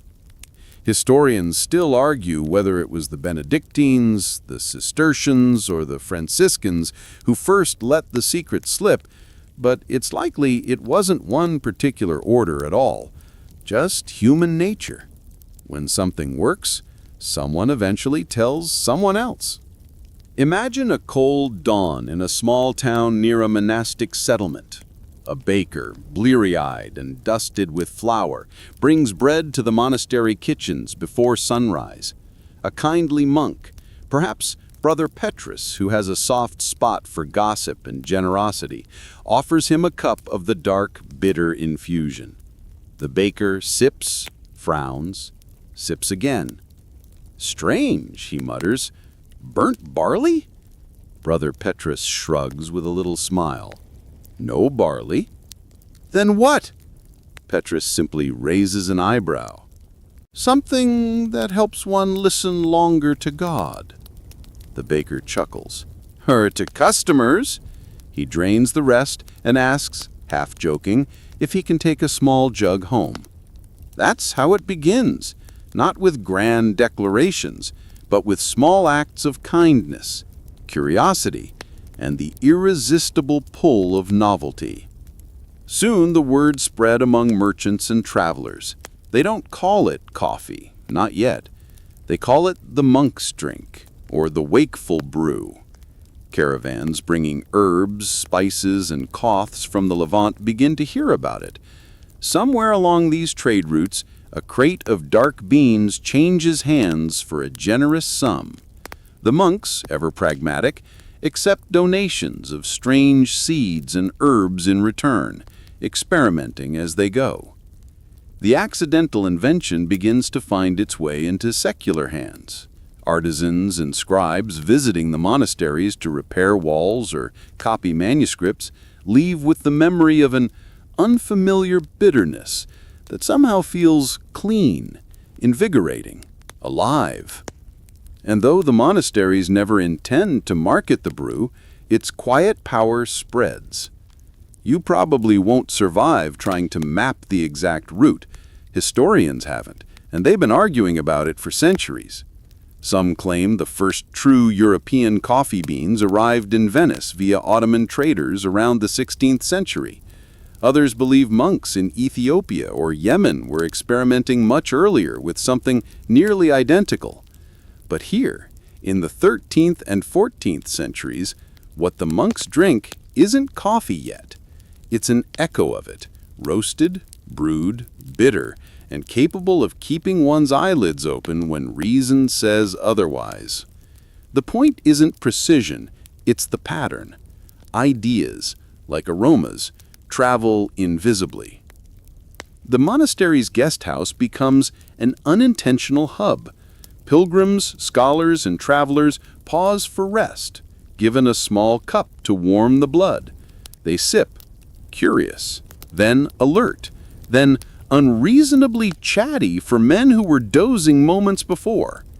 Laughter ripples through the stone hallways, scandalously informal for monastic walls. One visitor, a young scribe from Florence, later writes in his travel notes, "Their drink is dark as ink and sharp as a sermon. It lifts the mind as if by invisible cords." He doesn't know it, but he has just penned one of the earliest accidental reviews of a coffee-like experience in history. And you, still walking among the shadows of the cloister, notice the shift in tone. The monks no longer treat the drink as merely a stimulant for vigils. It becomes a small ritual of hospitality. They offer it to guests the way we might offer tea or cookies, as an act of inclusion. Hospitality is, after all, a sacred duty. Receive all guests as Christ, says the rule of Saint Benedict. If that means offering something that makes the conversation livelier and the guest's eyes brighter, who's to complain? Of course, not everyone approves. Some visiting abbots frown upon the idea of monks partaking in a foreign delight. They warn that indulgence, even mild indulgence, could tempt the spirit away from austerity. One particularly stern critic, a bishop from a nearby diocese, reportedly called it the devil's broth, to which Brother Petrus may have quietly replied, "If the devil brews this well, he deserves a second chance." Quirky? Absolutely, but also practical. You start to see how this subtle social ritual mirrors the rhythm of work. Monks take their beverage after long transcription sessions, just before resuming study or returning to the fields. The timing, mid-morning and mid-afternoon, becomes so regular that the bellkeeper jokes about adding a brew bell. Historians still argue whether such a bell ever existed, but one dusty monastery chronicle describes an entry. Tertia hora refociliate aliqui fretrorum congregati sunt ad caleficiendum et sumum, potione nigrum. At the third hour of refreshment, some of the brothers gathered to warm themselves and take the black drink. If you're wondering whether that's the first written reference to a coffee break, it might be. Or maybe it's just Latin for "we took 5." Outside the walls, merchants begin to notice the pattern. When the monastery bells ring for these refusilation hours, local vendors pause their trading to rest. The idea of scheduled micro-rests takes root. You could say the monks invented time management long before corporate consultants gave it a PowerPoint. But here's the fun part. These pauses aren't lazy. They're structured, intentional, almost meditative. The monks don't lounge, they refresh. They sip, reflect, and return sharper than before. Productivity, holiness, and caffeine become strange but compatible allies. Historians still debate whether medieval monastic discipline directly influenced later workplace rhythms, but the coincidence is too poetic to ignore. You notice, too, that even the ritual of preparing the brew begins to acquire meaning. The grinding, the slow heating of water, the careful stirring, it's all folded into the daily cycle. One monk describes it as a prayer in motion. The repetitive gestures soothe the mind, providing a rare moment of physical focus amid hours of abstract thought. In this way, brewing becomes its own form of meditation. The scent of roasted beans blends with incense. Steam curls upward like prayer smoke. The act of sipping becomes, literally, a small sacrament of wakefulness. Fringe theories abound. Some historians claim the monks were actually experimenting with chicory or roasted acorns long before coffee itself arrived in Europe. Others suggest they brewed mixtures of barley, lupin, and crushed herbs to mimic exotic Eastern drinks. The truth may lie somewhere in between, an evolutionary chain of almost coffee, bridging herbal tonics and the real thing. Whatever the recipe, the ritual was unmistakable. By now, word of the monks' wakeful brew has reached nearby towns. Students, merchants, and clerks begin requesting it during visits. Some even offer to buy the roasted seeds, but the monks decline, saying it's not for profit. A few enterprising lay people, however, take note and begin experimenting at home. One apothecary in Naples supposedly created his own version, mixing ground chicory, cocoa husks, and imported beans into a bitter concoction. He called it Caffea monastica. You can guess what that evolved into. You probably won't survive trying to trademark it. As the ritual spreads, it takes on local flavor. In northern monasteries, the brew is thicker, almost porridge-like, served with a dab of honey. In southern ones, it's thinner, more aromatic, often paired with bread dipped into it. A proto-latte breakfast centuries before the word existed. Monks swap recipes through coded marginal notes, blending practicality and secrecy. And through it all, the central idea remains the same, a pause in the day that nourishes both focus and fellowship. You can almost see it now, a slow montage across medieval Europe, a monk in France heating a copper pot over coals, a German scribe smiling as his hand steadies after a sip, a Florentine student scribbling by candlelight, eyes bright despite the hour, the faint hum of conversation, laughter, and contented sighs as the black drink circles quietly through human history. It's not yet the roaring coffeehouse culture of the Enlightenment. It's quieter, simpler, the faint hum before the crescendo. And as you step back into the cloister for the last time this evening, you realize that what you've witnessed isn't just the birth of a beverage, it's the birth of a pattern. Humans pausing together, sharing warmth and wakefulness, finding community in fatigue. Accidental? Entirely. But history, like caffeine, has a way of keeping us up when we least expect it. You hear it first as a murmur, not a chant, not a prayer, but the low simmering of debate. The cloister, once filled only with the sound of dripping water and rustling robes, now hums with conversation. The monk's little wakeful brew has stirred something far stronger than caffeine. It has stirred opinion. Some call it divine providence, a gift that sharpens the mind for prayer and study. Others mutter that it is temptation in liquid form, too pleasing to the senses, too stimulating to the spirit. You find yourself in the middle of a theological tug-of-war, the first true caffeine debate in recorded history, centuries before anyone would even utter the word coffee. The monastery's refectory, where monks usually eat in silence, becomes an arena for whispered arguments. One side praises the drink's ability to sustain long vigils and keep the mind alert during tedious copying sessions. The other worries it draws attention away from divine contemplation and toward bodily comfort, that dangerous little word, pleasure. Historians still argue whether this split was ever formalized into doctrine, but scattered monastic records hint at a quiet controversy. The Benedictine Chronicle of Stavelot mentions a dispute concerning a foreign beverage, which some brothers claim clears the mind for study.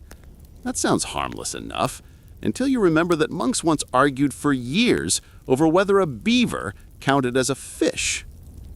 You probably won't survive in a world where even drinks have theological implications, but the monks, bless their methodical souls, take it all seriously. Picture one monk, let's call him Brother Martinus, standing in the dim scriptorium, clutching his cup as if defending it from heresy. Surely, he insists, the Lord would not send us sleepless hours without also granting the means to endure them. Across the table, Brother Hugo frowns deeply, setting down his quill with the gravity of a man about to deliver a sermon. Or, perhaps, the Lord sends sleeplessness to test our endurance, not to invite indulgence. Martinus sips, unbothered. And yet, Hugo, here you stand, awake beside me. By divine strength, says Hugo. By roasted beans, Martinus corrects gently. Somewhere, a candle flickers. You could almost swear it's suppressing a chuckle. What began as curiosity has now evolved into a philosophical problem. Is alertness an act of discipline or a cheat code? One camp argues that consuming the black potion honors God by enhancing one's capacity for prayer and labor. A clear mind, after all, is a better tool for contemplation. The other insists that such stimulation disrupts the natural rhythm of the body, which was divinely ordained to rest, rise, and rest again. It's a classic medieval paradox, and a very human one. Even in their pursuit of holiness, the monks are arguing about productivity. You might say the first workplace wellness debate starts right here, between a pot of bubbling bean brew and a half-finished psalter. Meanwhile, practical concerns creep in. The brew's popularity is growing faster than the supply. Some monasteries struggle to acquire enough seeds, leading to experiments with substitutes, roasted peas, chicory, and barley. Some of these concoctions are decent, others taste like regret in liquid form. A monk in Mainz writes a letter lamenting that the substitute potion brings no brightness to the mind, only heaviness to the stomach. Another complains that too much of the black drink induces restlessness of the bowels and the tongue alike. You could almost imagine medieval monks discovering the concept of jitters. Historians still debate whether the bowel and tongue remark refers to mild caffeine overstimulation or simply the perils of unfiltered brews. Either way, it marks one of the earliest documented side effect reports in beverage history. The church hierarchy eventually takes notice. A bishop visiting from Cologne hears rumors of liquid vigils and questions whether the monks are crossing the line between devotion and dependence. He demands an accounting. Do you take this potion before prayers or after? Brother Petrus, ever the diplomat, replies, "Sometimes during, my lord." You can imagine the bishop's face tightening like an overbrewed pot. He writes a cautious report to his superior, describing the monk's unusual beverage custom, but concluding that its effects appear moderate and its users sober. That, as it turns out, will be caffeine's first official acquittal. Still, the internal debate simmers. The monks turn to Scripture, as they always do. Is there any precedent for this kind of consumption? They find passages about wine gladdening the heart and herbs healing the flesh, but nothing about roasted seeds that awaken the mind. Brother Hugo argues that silence and stillness bring one closer to God, not wakeful chatter. Brother Martinus counters that clarity of thought is itself a form of praise.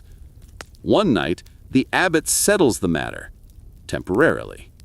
He decrees, "We shall not forbid what helps our brothers labor longer in faith, but we shall not forget moderation." It's a tidy solution. The monks breathe easier. The beans keep roasting. Historians still argue whether that decree was real or apocryphal, but it certainly sounds like a policy memo centuries ahead of its time.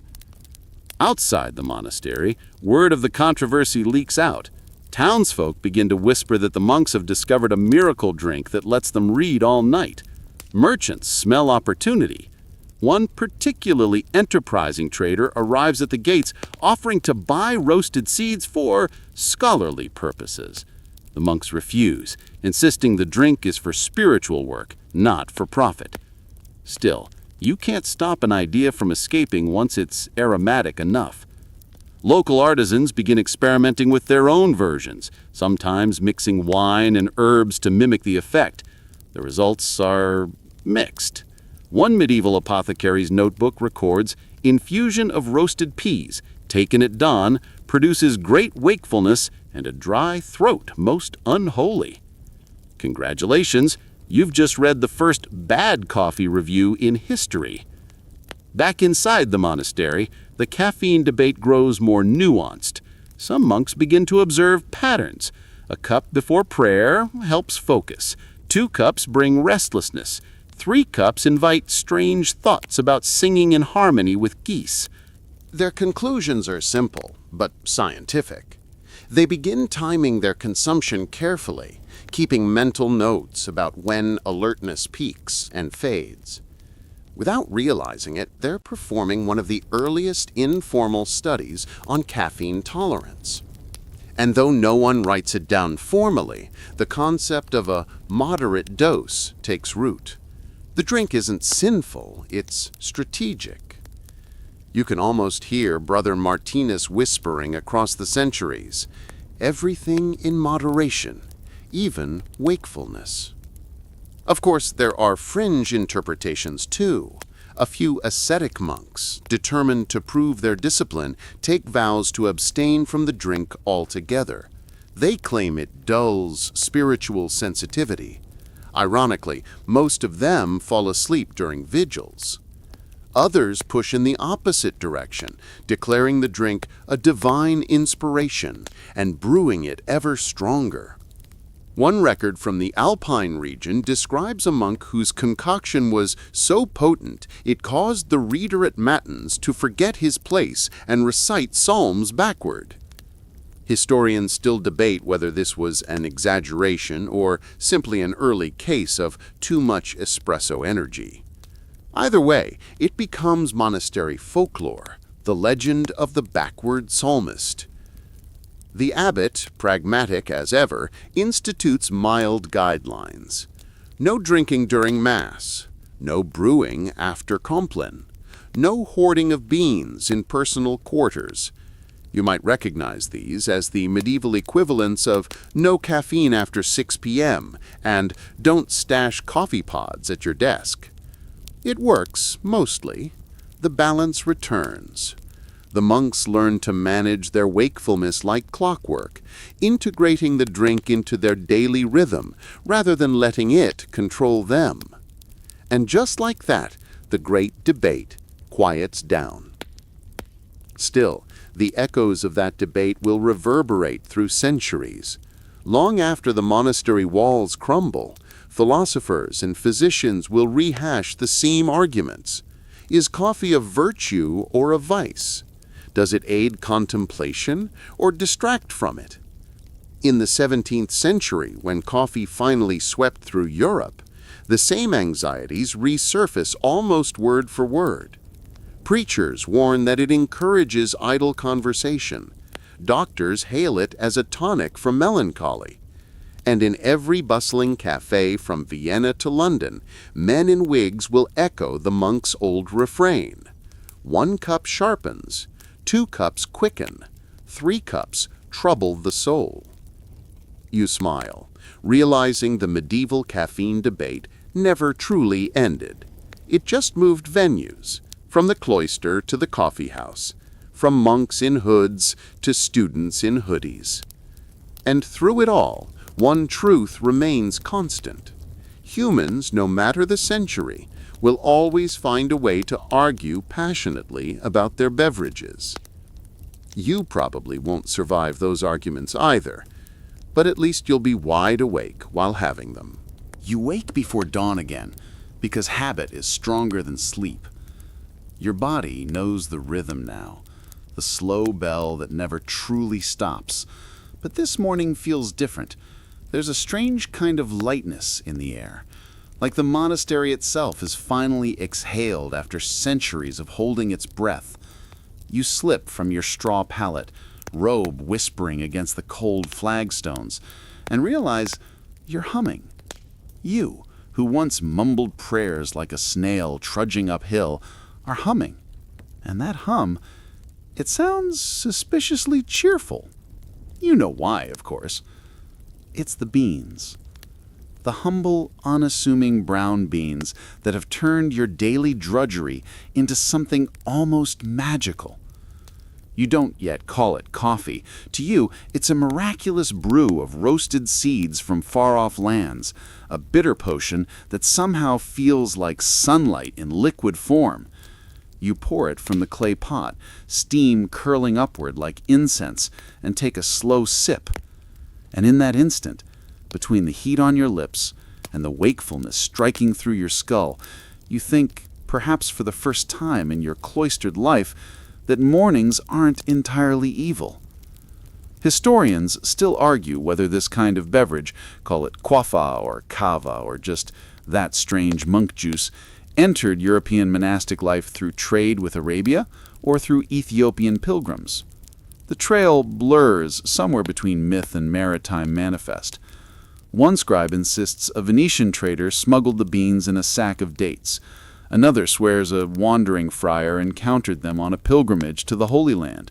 But however it happened, here you are, a monk, half awake, half dreaming, clutching a cup that will quietly reshape Western civilization's entire relationship with fatigue. You carry it to the scriptorium. The candles sputter. The ink freezes in its well. Your fingers, however, no longer drag. The chill seems to back away, embarrassed. You dip your quill and begin copying the Psalms. Within minutes, you notice something extraordinary. You're making fewer mistakes. Your hand doesn't tremble. You aren't drifting off mid-sentence or drooling faintly onto the margin notes. The lines stay straight. Your letters, dare you say it, are beautiful. The other monks start noticing too. Brother Aelred squints across the table and mutters that you must have received divine favor. You, trying to play humble, shrug and say, maybe I'm just well rested. But the tremor of mischief runs through the cloister soon enough. They start peeking into your mug, sniffing suspiciously. Brother Gerard even tastes it once when you're not looking, and immediately makes the sort of face usually reserved for eating nettles. It's bitter, he complains. You drink this by choice? You just smile into your next sip. Because you know something they don't. That bitterness is a small price for alertness, for the sudden sense that your thoughts have edges again. You find yourself finishing tasks early. The abbot, delighted, begins assigning you extra copying. Then he starts asking, quietly, if he might try the beverage too. At first he pretends it's only curiosity. Then it becomes a habit. And soon enough you've both invented something dangerously modern, the shared break. You don't call it that, of course. You just notice that between the second and third bell, there's a pause now. A tiny golden moment where you and a few brothers linger with steaming cups near the cloister garden, warming your hands and exchanging whispers that aren't about scripture. You talk about the weather, or the stubborn cat that guards the kitchen, or how Brother Thomas keeps losing his sandals in the latrine trench. For 5 glorious minutes, you're not scribes or servants, you're simply people. And that's when it dawns on you, this small pause, this borrowed breath in the monastic grind, feels revolutionary. Modern workers, centuries from now, will have entire names for it. Coffee breaks, tea time, fika. But right now, it's just your secret rebellion. The monks don't know they're participating in history. They only know that their day feels softer for having this moment of shared warmth. Outside, the world begins to stir too. Merchants whisper about a black water from the east that keeps one's eyes open all night. Physicians predictably panic, declaring it unnatural, sinful even, to meddle with God's ordained sleep. But the curious and the weary Keep trying it. Monks, merchants, scholars, all those who wage war against drowsiness become accidental revolutionaries. You start noticing subtle changes in the abbey. The bell from matins still rings at some dreadful pre-sunrise hour, but the groaning is less intense. The younger novices, newly converted to the brew, begin chanting with suspicious vigor. Even Brother Gerard, a former skeptic, starts bringing his own little cup and pretending he liked the taste all along. "For my digestion," he claims piously. Historians still debate whether this newfound energy sparked a shift in productivity among monastic scriptoria. Some argue that the increased pace of copying, combined with caffeine's alertness, led to a surge in manuscript preservation during the late medieval period. Others dismiss it as coincidence. After all, correlation doesn't equal causation, and monks were famously obsessed with output anyway. But you here, in the half-light, feel it directly. You know that each swallow propels your quill faster. You sense the rhythm, scratch, pause, sip, scratch again, and realize you're literally writing history between sips. The irony, of course, is that your abbey is still technically fasting. Coffee, conveniently, doesn't count as food. It slides neatly through the theological loophole. Liquid doesn't break the fast, says the abbot with suspicious eagerness. The rule spreads faster than Scripture itself. Soon, friaries across Europe are murmuring similar justifications. Lent becomes a little easier. Night vigils become survivable. And thus, the beverage of trade caravans becomes the quiet patron saint of loopholes. One chilly morning, you find yourself walking to the kitchen, cup in hand, watching the horizon shift from blue to gold. The cook is experimenting again, adding honey this time, or maybe cinnamon if he can find it. He swears it improves the flavor, though secretly he just enjoys tinkering. You watch him grind the roasted beans with the same reverence he once reserved for prayer, and you realize how easily sacred and secular blur in this place. The monks, once suspicious of pleasure, have begun to rediscover joy through ritual. Not a grand ritual, not the solemnity of the altar, but a small, everyday ceremony. The clink of clay mugs, the whisper of steam, the shared chuckle before work begins anew. It's not much, yet it feels profound, because in that cup they found both alertness and community. And you feel lighter these days, still weary, still mortal, but aware that something has shifted in the air.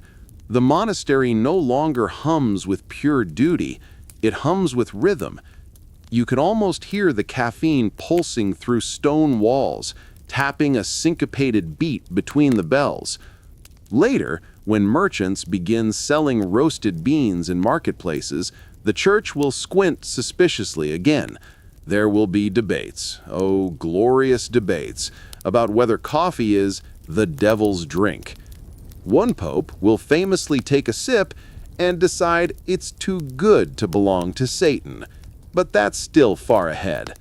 For now, in your quiet corner of the world, you simply cradle the mug and wonder whether angels too stay awake on such magic. And as you walk past the scriptorium, hearing the scratch of countless quills and the faint laughter drifting through the hall, you realize something miraculous. This, perhaps, is what balance feels like. Work and rest, silence and chatter, discipline and delight, all woven together by the smell of roasted beans and the flicker of candlelight. You take another sip. Outside, dawn stretches lazily across the cloister roofs, and you, once just a sleepy monk fighting drowsiness, now feel like a pioneer of something quietly human. The monastery, by now, feels alive in a way it hasn't for decades.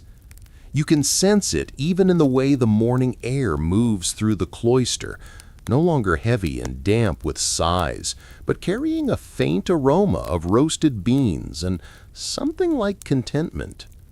You walk beneath the old stone arches with your cup warming your hands and think that perhaps history itself smells faintly of coffee.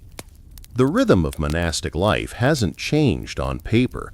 Bells still toll, prayers still rise, candles still gutter, but the energy between those rituals hums differently.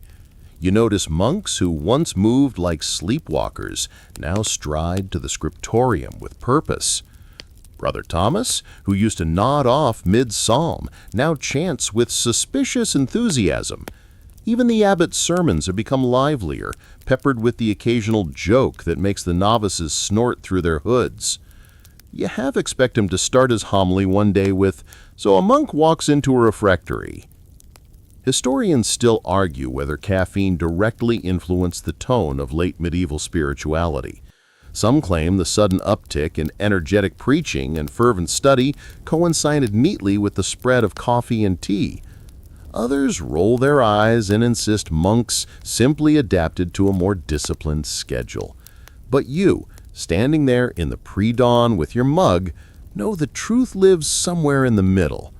The drink didn't create devotion, it simply kept it awake long enough to flourish. You wander toward the garden where the monks now gather during those illicit little breaks. Once it was silent, save for bees and the rustle of herbs. Now it buzzes with quiet conversation. Nothing scandalous, just gentle murmurs about the weather or how Brother Philip swears he saw the Virgin's face in a bread crust. One novice is sketching the bean plant itself, copying its curling leaves with scientific curiosity that borders on rebellion. You catch yourself smiling at that. The pursuit of knowledge, even botanical, is its own form of prayer here. It's strange, isn't it, that a foreign seed could slip into the heart of such a rigid world and make everything a touch more human. You think about the monks of Ethiopia, the mystics of Yemen, the traders who crossed deserts to carry those beans like tiny promises. Somewhere out there far from your damp cloister are men and women who also sip this same dark brew under completely different skies. The world feels wider when you think of it that way. You realize that every sip connects you, not just to your brothers in the abbey, but to unseen hands across oceans and mountains. You picture an Arab scholar in Cairo debating astronomy with a steaming cup nearby. A Sufi mystic in Yemen whirling through the night, the rhythm of his movement fed by the same wakefulness that now sharpens your thoughts. The idea comforts you. It makes your tiny life feel stitched to something vast and ongoing. Later that morning, you sit in the scriptorium beside Brother Alred. His quill dances with improbable grace.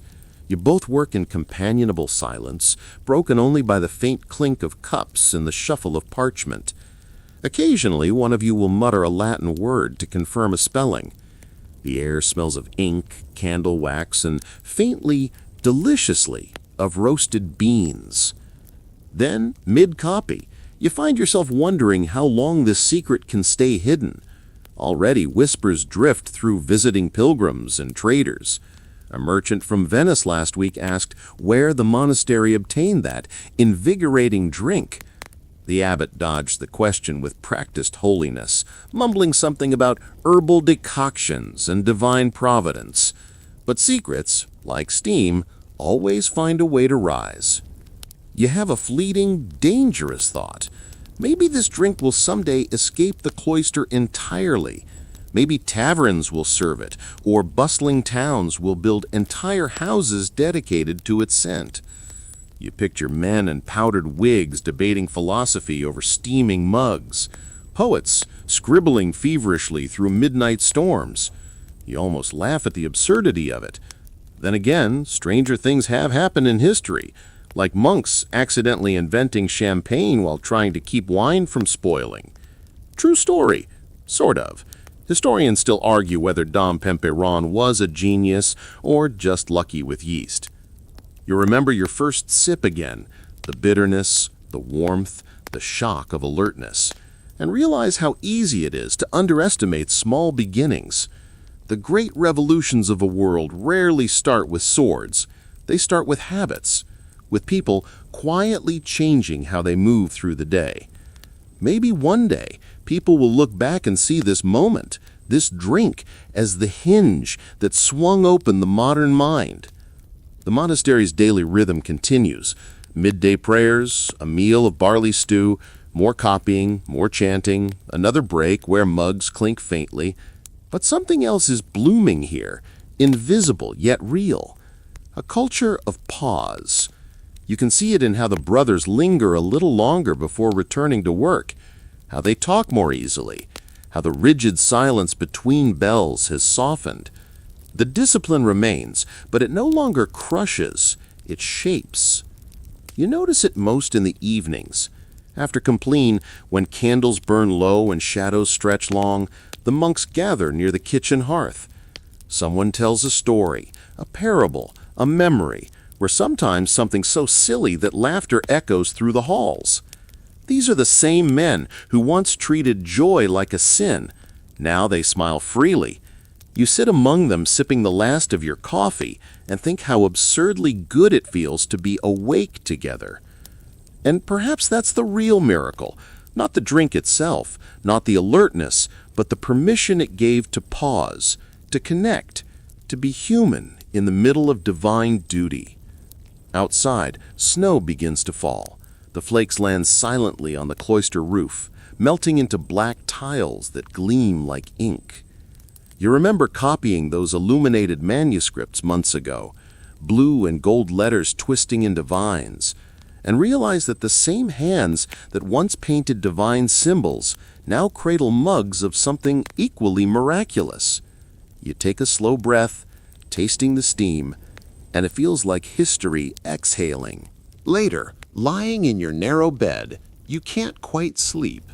Not from restlessness, but from wonder. You think of the strange chain of accidents that led to this point. Goat herders in Ethiopia, traders in Arabia, monks in Europe, and how each link carried forward the same simple desire, to stay awake a little longer, to understand a little more, to live with just a touch more clarity. Historians will one day debate when exactly the coffee break was born. Some will trace it to 15th century Sufi gatherings, others to Ottoman coffee houses, still others to 20th century factory workers. But you, drifting somewhere between prayer and dream, will always know it began here, in the half-lit quiet of a monastery kitchen, where a few drowsy monks dared to sip from the future. And as sleep finally tugs you under, you smile, because the story doesn't end here. It's only beginning to percolate through time. Tomorrow there will be more beans to roast, more cups to share, more whispered jokes between prayers. And you'll wake again before dawn, humming a tune you don't quite remember, as the scent of coffee rises to meet the first light over the stone walls. Some revolutions arrive with trumpets. Yours came in a cup. By now, you've stopped thinking of the drink as new. It's as natural as morning bells, as familiar as the scratch of your quill or the groan of the abbey door in winter. The first sip of the day has become a quiet ceremony, one that needs no words or blessing. You no longer wince at the bitterness. You expect it. You even crave it, the way it slides down like a small act of courage before dawn. You walk through the cloistered garden, cup steaming in hand, and watch frost melt along the stone. Somewhere nearby, a raven hops across the wall, black feathers gleaming like polished ink. It eyes your drink suspiciously, as if suspecting you've discovered something dangerous, and perhaps you have. Because what started as a simple energy aid for bleary-eyed monks has turned into something else, a cultural heartbeat pulsing softly through Europe's hidden corners. The word coffee is beginning to whisper across trade routes now, curling through port cities like smoke. Venice, Marseille, London, each has begun to murmur about this strange black beverage that keeps scholars awake long after midnight. Historians still argue whether the drink reached Europe through trade, pilgrimage, or piracy. One account says Ottoman merchants sold it by the barrel. Another insists smugglers hid sacks of beans beneath spices and incense. However it happened, the pattern is clear. It moved wherever curiosity and exhaustion met. And you, small sleepy monk that you are, played your part in that invisible tide. Within the monastery walls, the change is subtle but unstoppable. There's talk of building a small structure beside the refectory, a place not for prayer or work, but for gathering. To warm the hands before Vespers, the abbot says piously, but everyone knows it's a coffee corner. The idea feels radical, almost scandalous, a dedicated space for rest. But once the first bench is placed and the first pot brewed, the brothers settle there as if it's always existed. You begin to notice how this space shapes conversation. Here, hierarchy melts. The abbot and the novices drink from the same pot, their hoods down, their laughter easy. No one gives orders, no one bows. The air smells of smoke and beans and quiet democracy. Maybe that's the most revolutionary part, how the ritual of shared wakefulness erases rank. One evening, you sit there beside Brother Gerard, who now insists he was into coffee before it became fashionable. He's polishing his cup like a relic, muttering about finding the perfect roast. Brother Aelred joins, holding a parchment filled with notes on boiling times. The conversation turns into mild chaos. Scientific experiment meets holy gossip. You realize with amusement that these men, sworn to silence not long ago, have become amateur baristas.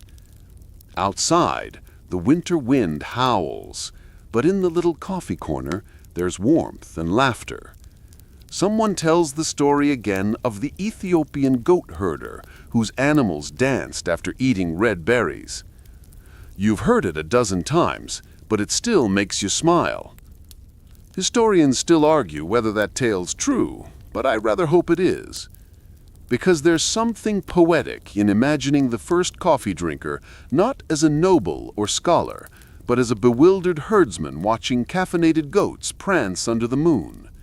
It makes the whole thing beautifully absurd, as if the universe itself intended the discovery to come from curiosity rather than intellect.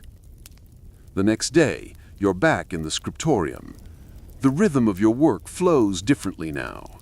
Between lines of Latin and marginal doodles of saints, you slip into small daydreams, visions of ships loaded with beans crossing wild seas, of bustling markets echoing with laughter and clinking cups. You realize that this simple monastic habit, the shared cup before work, might one day spill into the world beyond these walls. You're right, of course. Centuries later, coffee houses will become Europe's unofficial universities. Poets, merchants, politicians, all will gather to trade ideas over steaming mugs. Revolutions will be plotted in them, sonnets will be written, fortunes will be wagered. The Enlightenment itself, some say, will rise from the fumes of roasted beans. But here in your quiet abbey, you know none of that yet. You only feel the faint thrill of something growing beyond control. As the sun slants through the stained glass, you pause to stretch your hands. Your fingertips are permanently ink-stained now, your knuckles sore from decades of writing. You sip from your cup and let the bitterness ground you. Around you, the air hums with the scratching of a dozen quills, a symphony of persistence. You think of how this drink has seeped into the rhythm of your day, before dawn, during work, after prayer. It's no longer a novelty, but a necessity, as much a part of faith as fasting or contemplation. You wonder, fleetingly, if that's a sin. Then you chuckle softly. If so, it's the kind of sin the angels probably forgive with a wink. The abbot passes by, glancing at your half-finished page. "Brother," he murmurs, "your letters are strong today." You smile. "Perhaps divine inspiration, Father?" He nods, eyes twinkling. "Or perhaps," he whispers, "divine beans." That night, a small storm rolls in. Wind whistles through the cracks of your cell, carrying the scent of rain and wood smoke. You pull your blanket tighter and think about warmth. How something as simple as a shared cup can hold back the cold. It's strange to think that the same drink keeping you awake has also, somehow, made sleep sweeter. Because now, when you close your eyes, you know morning will bring purpose, and that purpose will begin with the quiet clatter of clay cups and soft laughter in the hall. Outside, thunder rolls across the hills. You imagine the world beyond, traders trudging through mud with sacks of beans, sailors on stormy decks guarding their precious cargo. You think of all the hands that will one day lift cups like yours from Cairo to Paris, from Istanbul to Oxford, each one taking a moment to pause, to breathe, to be human in the rush of history. You fall asleep smiling, knowing you've already had your share of that miracle. The next morning, you wake early. The storm has passed. The courtyard glistens. A new shipment of beans has arrived from a distant port town, rarer, darker, richer. The cook is ecstatic, muttering about discovering the perfect roast. You watch as he stirs them over the fire, and the scent floods the kitchen like holy incense. Even the abbot pauses in mid-sermon to inhale and sigh contentedly. You pour the first cup. The flavor is sharper, cleaner, alive. You pass mugs to the others, and one by one their faces light up like stained glass catching sunlight. It's hard not to feel proud. You may not own anything in this world, but for once you feel like you've helped create something beautiful. As you sip, you glance toward the open doorway. A visitor stands there, a merchant, cloak dripping rain, watching the scene with curious eyes. You can almost see the idea forming in his mind. What if people paid for this experience? You smile faintly, unaware that you've just witnessed the birth of an industry. Centuries later, that merchant's descendants will build coffee stalls in city squares, then shops, then chains that stretch across continents. But for now, he just smiles politely, asks for a taste, and sighs with pleasure. Ah, it keeps the eyes open. You nod, hiding a grin. And the soul, perhaps. Outside, the church bell tolls for prayer. The brothers rise, finish their mugs, and drift toward the chapel. The merchant lingers a moment longer, inhaling the scent, before stepping into the rain. You watch him go and think, it has begun. The age of the coffee house is still a whisper on the horizon, but its roots are deep now, anchored in monasteries like yours, nourished by the quiet need for rest, wakefulness, and companionship. And as you walk toward prayer, cup empty but heart full, you realize something profound. The best inventions in history often begin not with ambition, but with exhaustion and the desire to make it bearable. You whisper a small prayer of thanks, not to saints or scholars, but to the beans themselves. You wake to bird song and the faint, comforting hiss of water boiling somewhere down the hall.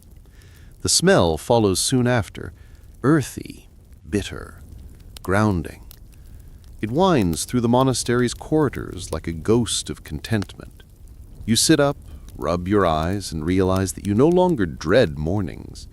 That in itself feels like a small miracle. Outside, the first light touches the courtyard's wet stones. Dew gleams along the arches, and for a brief moment, the entire monastery looks newly washed by time.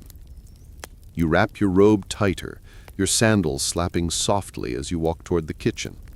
There, Brother Aelred is already at the fire, stirring the pot with the solemn precision of a priest at Mass. "Stronger today," he murmurs, eyes bright. "We'll need it.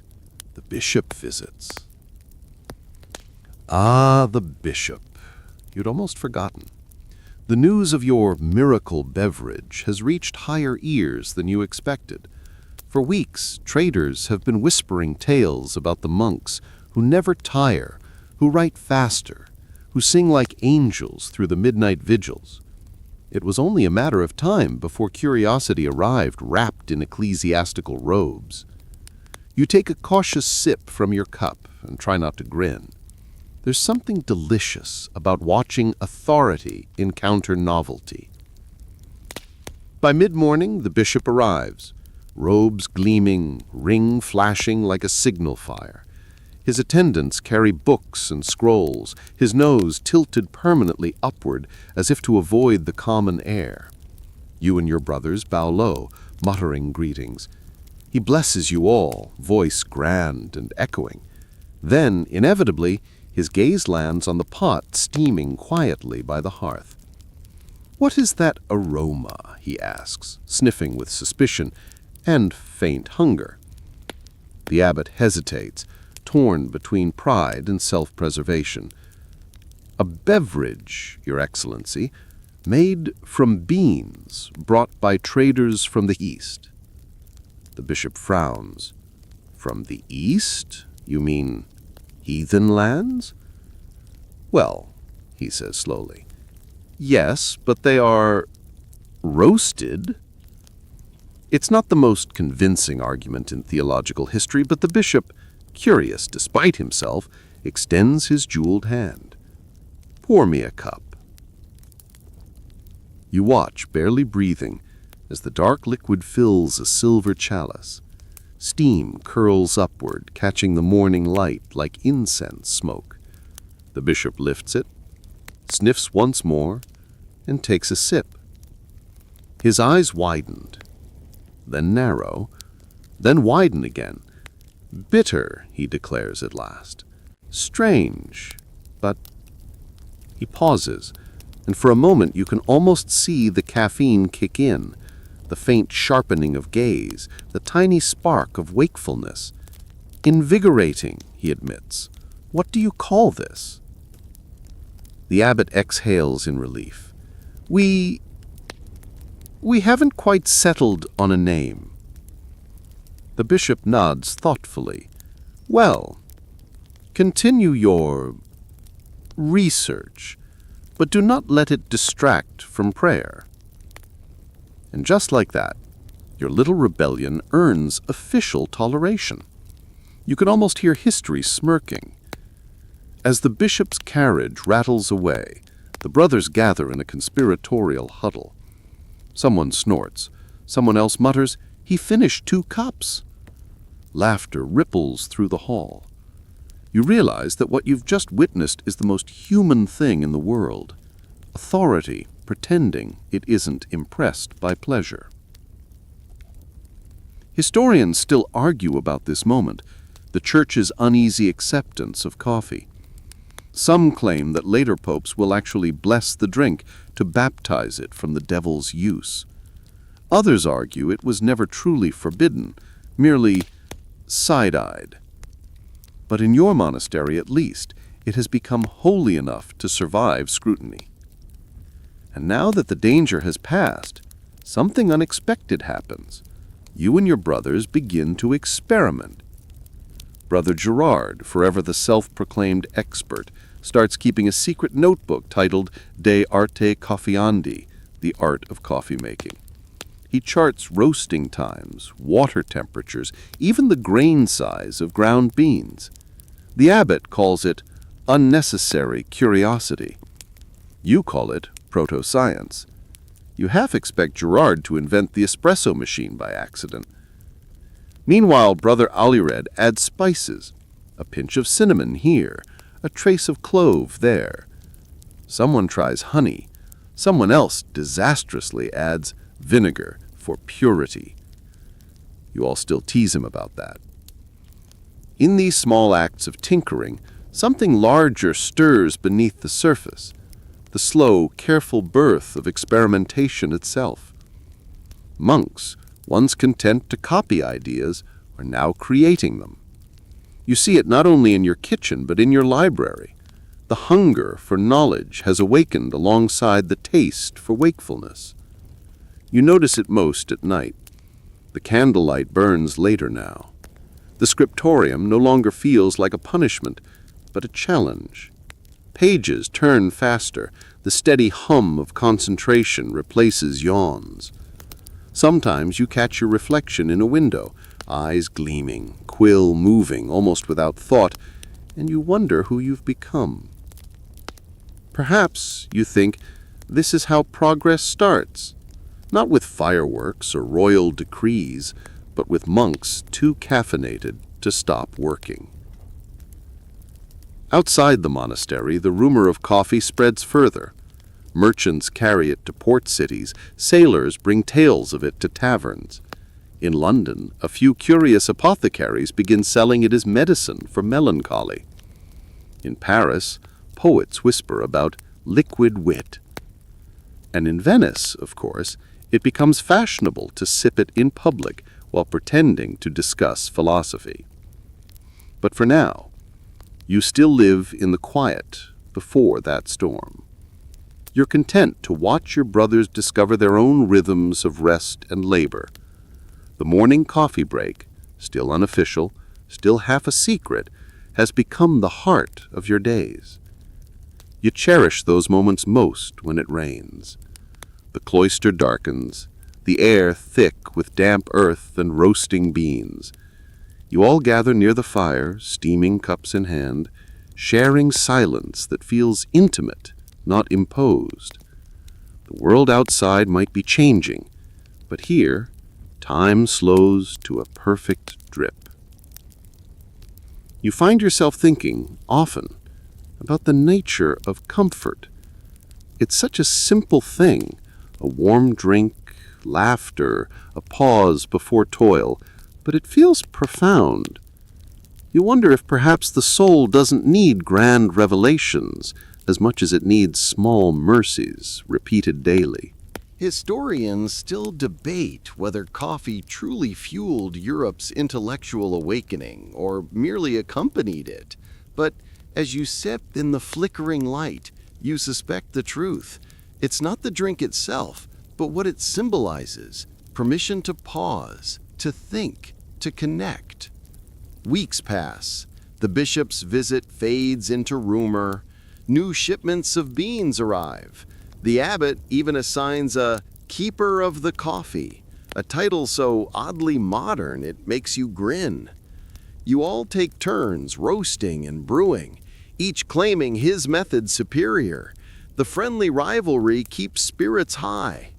One afternoon, as the sunlight slants golden across the courtyard, a novice approaches you timidly. "Brother," he says, "why do we drink this every day?" You open your mouth to explain caffeine, focus, tradition, but none of that feels right. So instead, you smile and say, "Because it reminds us to stay awake to life." The boy nods slowly, as if understanding something deeper than words. You watch him walk away, cup in hand, and feel oddly proud. Later that night, you stand by the window of your cell, watching the moon ripple across puddles in the courtyard. The world feels vast again, humming just beyond reach. You think of distant lands, Ethiopia, Yemen, Venice, and realize that your small monastery, tucked in the hills, has become part of a web of wakefulness stretching across continents. The stars above shimmer like tiny candle flames. You take a final sip from your cup, lukewarm now, but still somehow comforting, and whisper a silent toast to all the tired souls who will one day find solace in the same ritual. In that quiet, you feel history breathing softly beside you. You don't know it yet, but you've helped humanity invent not just a drink, but a rhythm, a pause between prayers, between labors, between centuries. You smile. Tomorrow there will be bells and copying and maybe a new spice to try in the brew, but for now there is only this: the soft hum of wind through stone corridors, the fading warmth of your cup, and the slow realization that staying awake can sometimes be the most sacred act of all. You can feel the end approaching, though not in a hurry, more like the long, lazy fade of a candle that refuses to go out just yet. You're still inside that world of stone cloisters and slow mornings, of sleepy monks and steaming mugs that smell faintly of roasted mystery. By now, the idea of the coffee break has quietly taken shape, though no one has named it. What began as survival, a tactic against the endless tide of prayer hours, has become a small act of comfort, a soft rebellion disguised as devotion. And you, hovering here at the edge of their story, can sense that what they've created is more than a drink. It's a rhythm. The monastery itself has mellowed with age. The walls that once echoed with stern Latin chants now hum with a softer energy, less divine thunder, more domestic warmth. The kitchens no longer smell only of porridge and incense. They carry that unmistakable note of something dark and toasted. A pot bubbles quietly on the hearth. Someone hums a hymn that has forgotten most of its words. And outside, beyond the herb garden, the sun slants low, gilding everything in a light that feels like contentment. You wander past the refectory and glimpse a scene that feels oddly modern. A cluster of monks taking a short pause between chores. Their robes are dusted with flour, their sandals muddy, but they're smiling in that calm inward way of people who have momentarily forgotten their tasks. In their hands, small clay cups. The steam curls upward in lazy spirals, catching the sunlight like ribbons. No one speaks much. They don't need to. This, you realize, is it. The moment history forgets to record because it seems too ordinary. Yet it's the hinge on which modern life quietly turns. The coffee break, before coffee even has a proper name. One of them, perhaps Brother Osmond, who once nearly burned the kitchen down, leans against the doorway, eyes half closed. Another, Brother Hildebert, nods off mid-sip. Someone chuckles softly. There's no punishment, no reprimand. Even the abbot, passing by, merely smiles and murmurs something about moderation. For a monastery built in order, this is chaos of the most peaceful kind. Historians still argue whether such scenes truly happened. Some insist monks were far too strict for idle chatter and hot beverages. Others argue the opposite, that these same men, disciplined but curious, experimented with everything from herbs to astronomy. The truth probably sits somewhere in the middle, sipping quietly, refusing to comment. And so the ritual spreads. Visitors come to the monastery, traders, pilgrims, scholars, and they notice the rhythm. They see the way monks punctuate labor with rest, the way prayer gives way to conversation, the way laughter creeps in between psalms. They take those habits home without meaning to. A merchant might pause at noon to pour a cup of something warm. A scholar, late at night, might brew a bitter infusion to keep his thoughts awake. The seed of the coffee break travels invisibly, like the aroma of roast drifting on a breeze. By the late medieval years, the world outside was waking up faster. Cities swell, markets buzz, and caffeine, by whatever name, is becoming both necessity and indulgence. Monasteries no longer hold the monopoly on wakefulness, yet their quiet influence remains, baked into the rhythm of daily life. You can still hear it faintly in the way modern offices mark time, in the collective sigh that comes when someone says, "Let's take 5." You smile because it's absurd and beautiful that the most disciplined men in Europe gave birth to one of the most relaxed institutions in the world. But maybe that's the perfect paradox. The pendulum swings from devotion to comfort, from silence to small talk, and somehow both remain holy in their own way. Think of the monks' logic. They didn't invent the break out of laziness. They created it out of necessity, the need to keep the mind alert, the spirit focused, the work meaningful. In their world, rest wasn't a reward, it was part of worship. Every pause was a reminder that bodies needed tending as much as souls. So perhaps your morning coffee, that 10-minute pause before the day begins in earnest, is its own kind of prayer, not the whispered Latin kind, but a quiet moment of gratitude to those who discovered balance long before spreadsheets demanded it. The monastery story lingers in small gestures. A brother wipes the rim of his cup with his sleeve.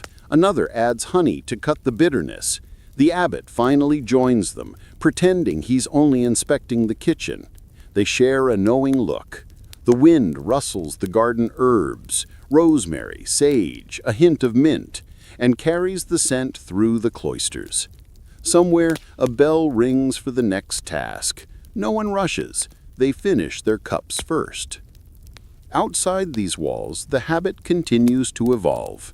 When coffee finally arrives in Europe for real, by way of trade routes and Ottoman ports, it finds a continent already prepared for its rhythm. People had been training for centuries to pause, sip, and resume. They just needed the right bean to make the ritual official. And so the coffee houses rise, one by one, like secular monasteries of conversation. Inside, there's the same quiet hum, the same flicker of concentration, the same shared pause. The monks may have prayed over manuscripts. The patrons now argue over philosophy, politics, or weather. Different subjects, same impulse. To gather, to reflect, to stay awake a little longer.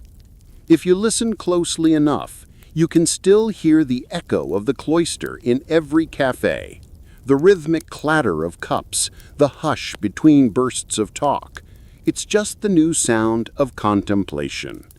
The modern coffee break, stripped of liturgy but full of spirit, is the afterlife of the monastic pause.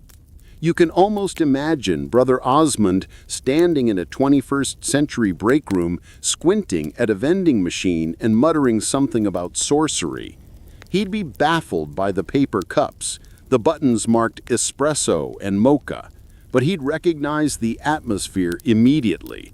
Tired faces, brief laughter, shared relief. He might even nod approvingly, whispering, "Ah yes, the mid-vigil restorative." And maybe you realize now that what survives of the monks isn't just the caffeine habit, it's the understanding that rest itself can be sacred. They turned fatigue into ritual, and ritual into resilience. The last light of the monastery fades as you picture them one final time. The day's work is done. The fields lie quiet, the parchment pages closed. The air cools, carrying the faint scent of roasted beans and beeswax candles. A single monk lingers by the window, his cup empty, his thoughts light as the smoke curling upward from the dying fire. He smiles, not because of caffeine, but because the world feels momentarily in balance. He sets the cup down. The bell tolls. Somewhere, an echo of his small invention drifts forward through the centuries, into taverns, into cafes, into offices, into your own kitchen tomorrow morning. You too will pause. You'll breathe in the aroma, feel the warmth through the cup, and take a slow sip without quite knowing why it feels so right. And somewhere, that ancient monk will nod, unseen, a quiet conspirator in your daily ritual. He never meant to change the world. He only wanted to stay awake a little longer. And that, perhaps, is how most revolutions begin. You feel the pace of your breathing slow, softening into the gentle rhythm of the night. The candlelight flickers faintly across your walls, and somewhere far off a bell tolls, not to summon, not to command, but to remind you that time itself moves patiently, without hurry, without judgment.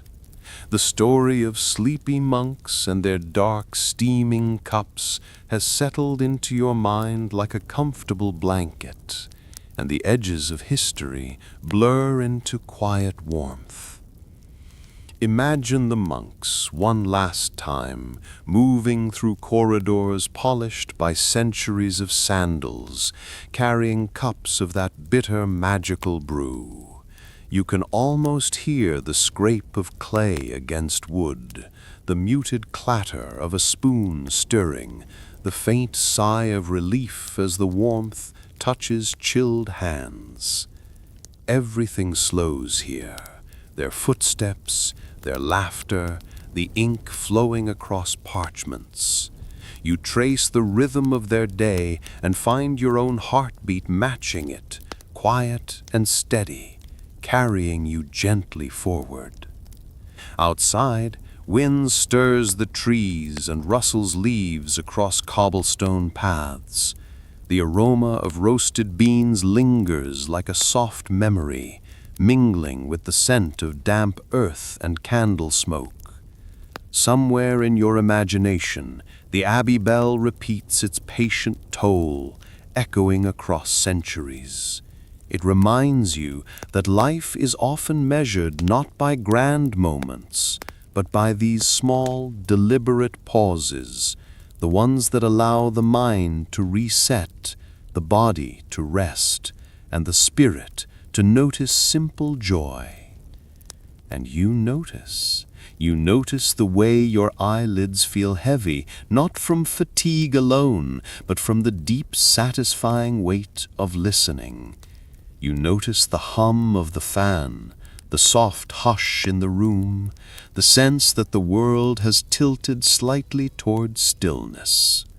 The story of the coffee break monks, which once seemed a distant, quirky anecdote, now feels like a companion in the quiet, whispering that pause can be a gift. Perhaps you think of tomorrow, the work that will wait, the tasks that will beckon, the noises that will intrude. And yet for this moment, it is enough to linger in the soft echo of history. The monk's lesson carries gently forward. Productivity is not only measured in deeds, but in moments taken to breathe, to sip, to look out the window and allow the mind its space.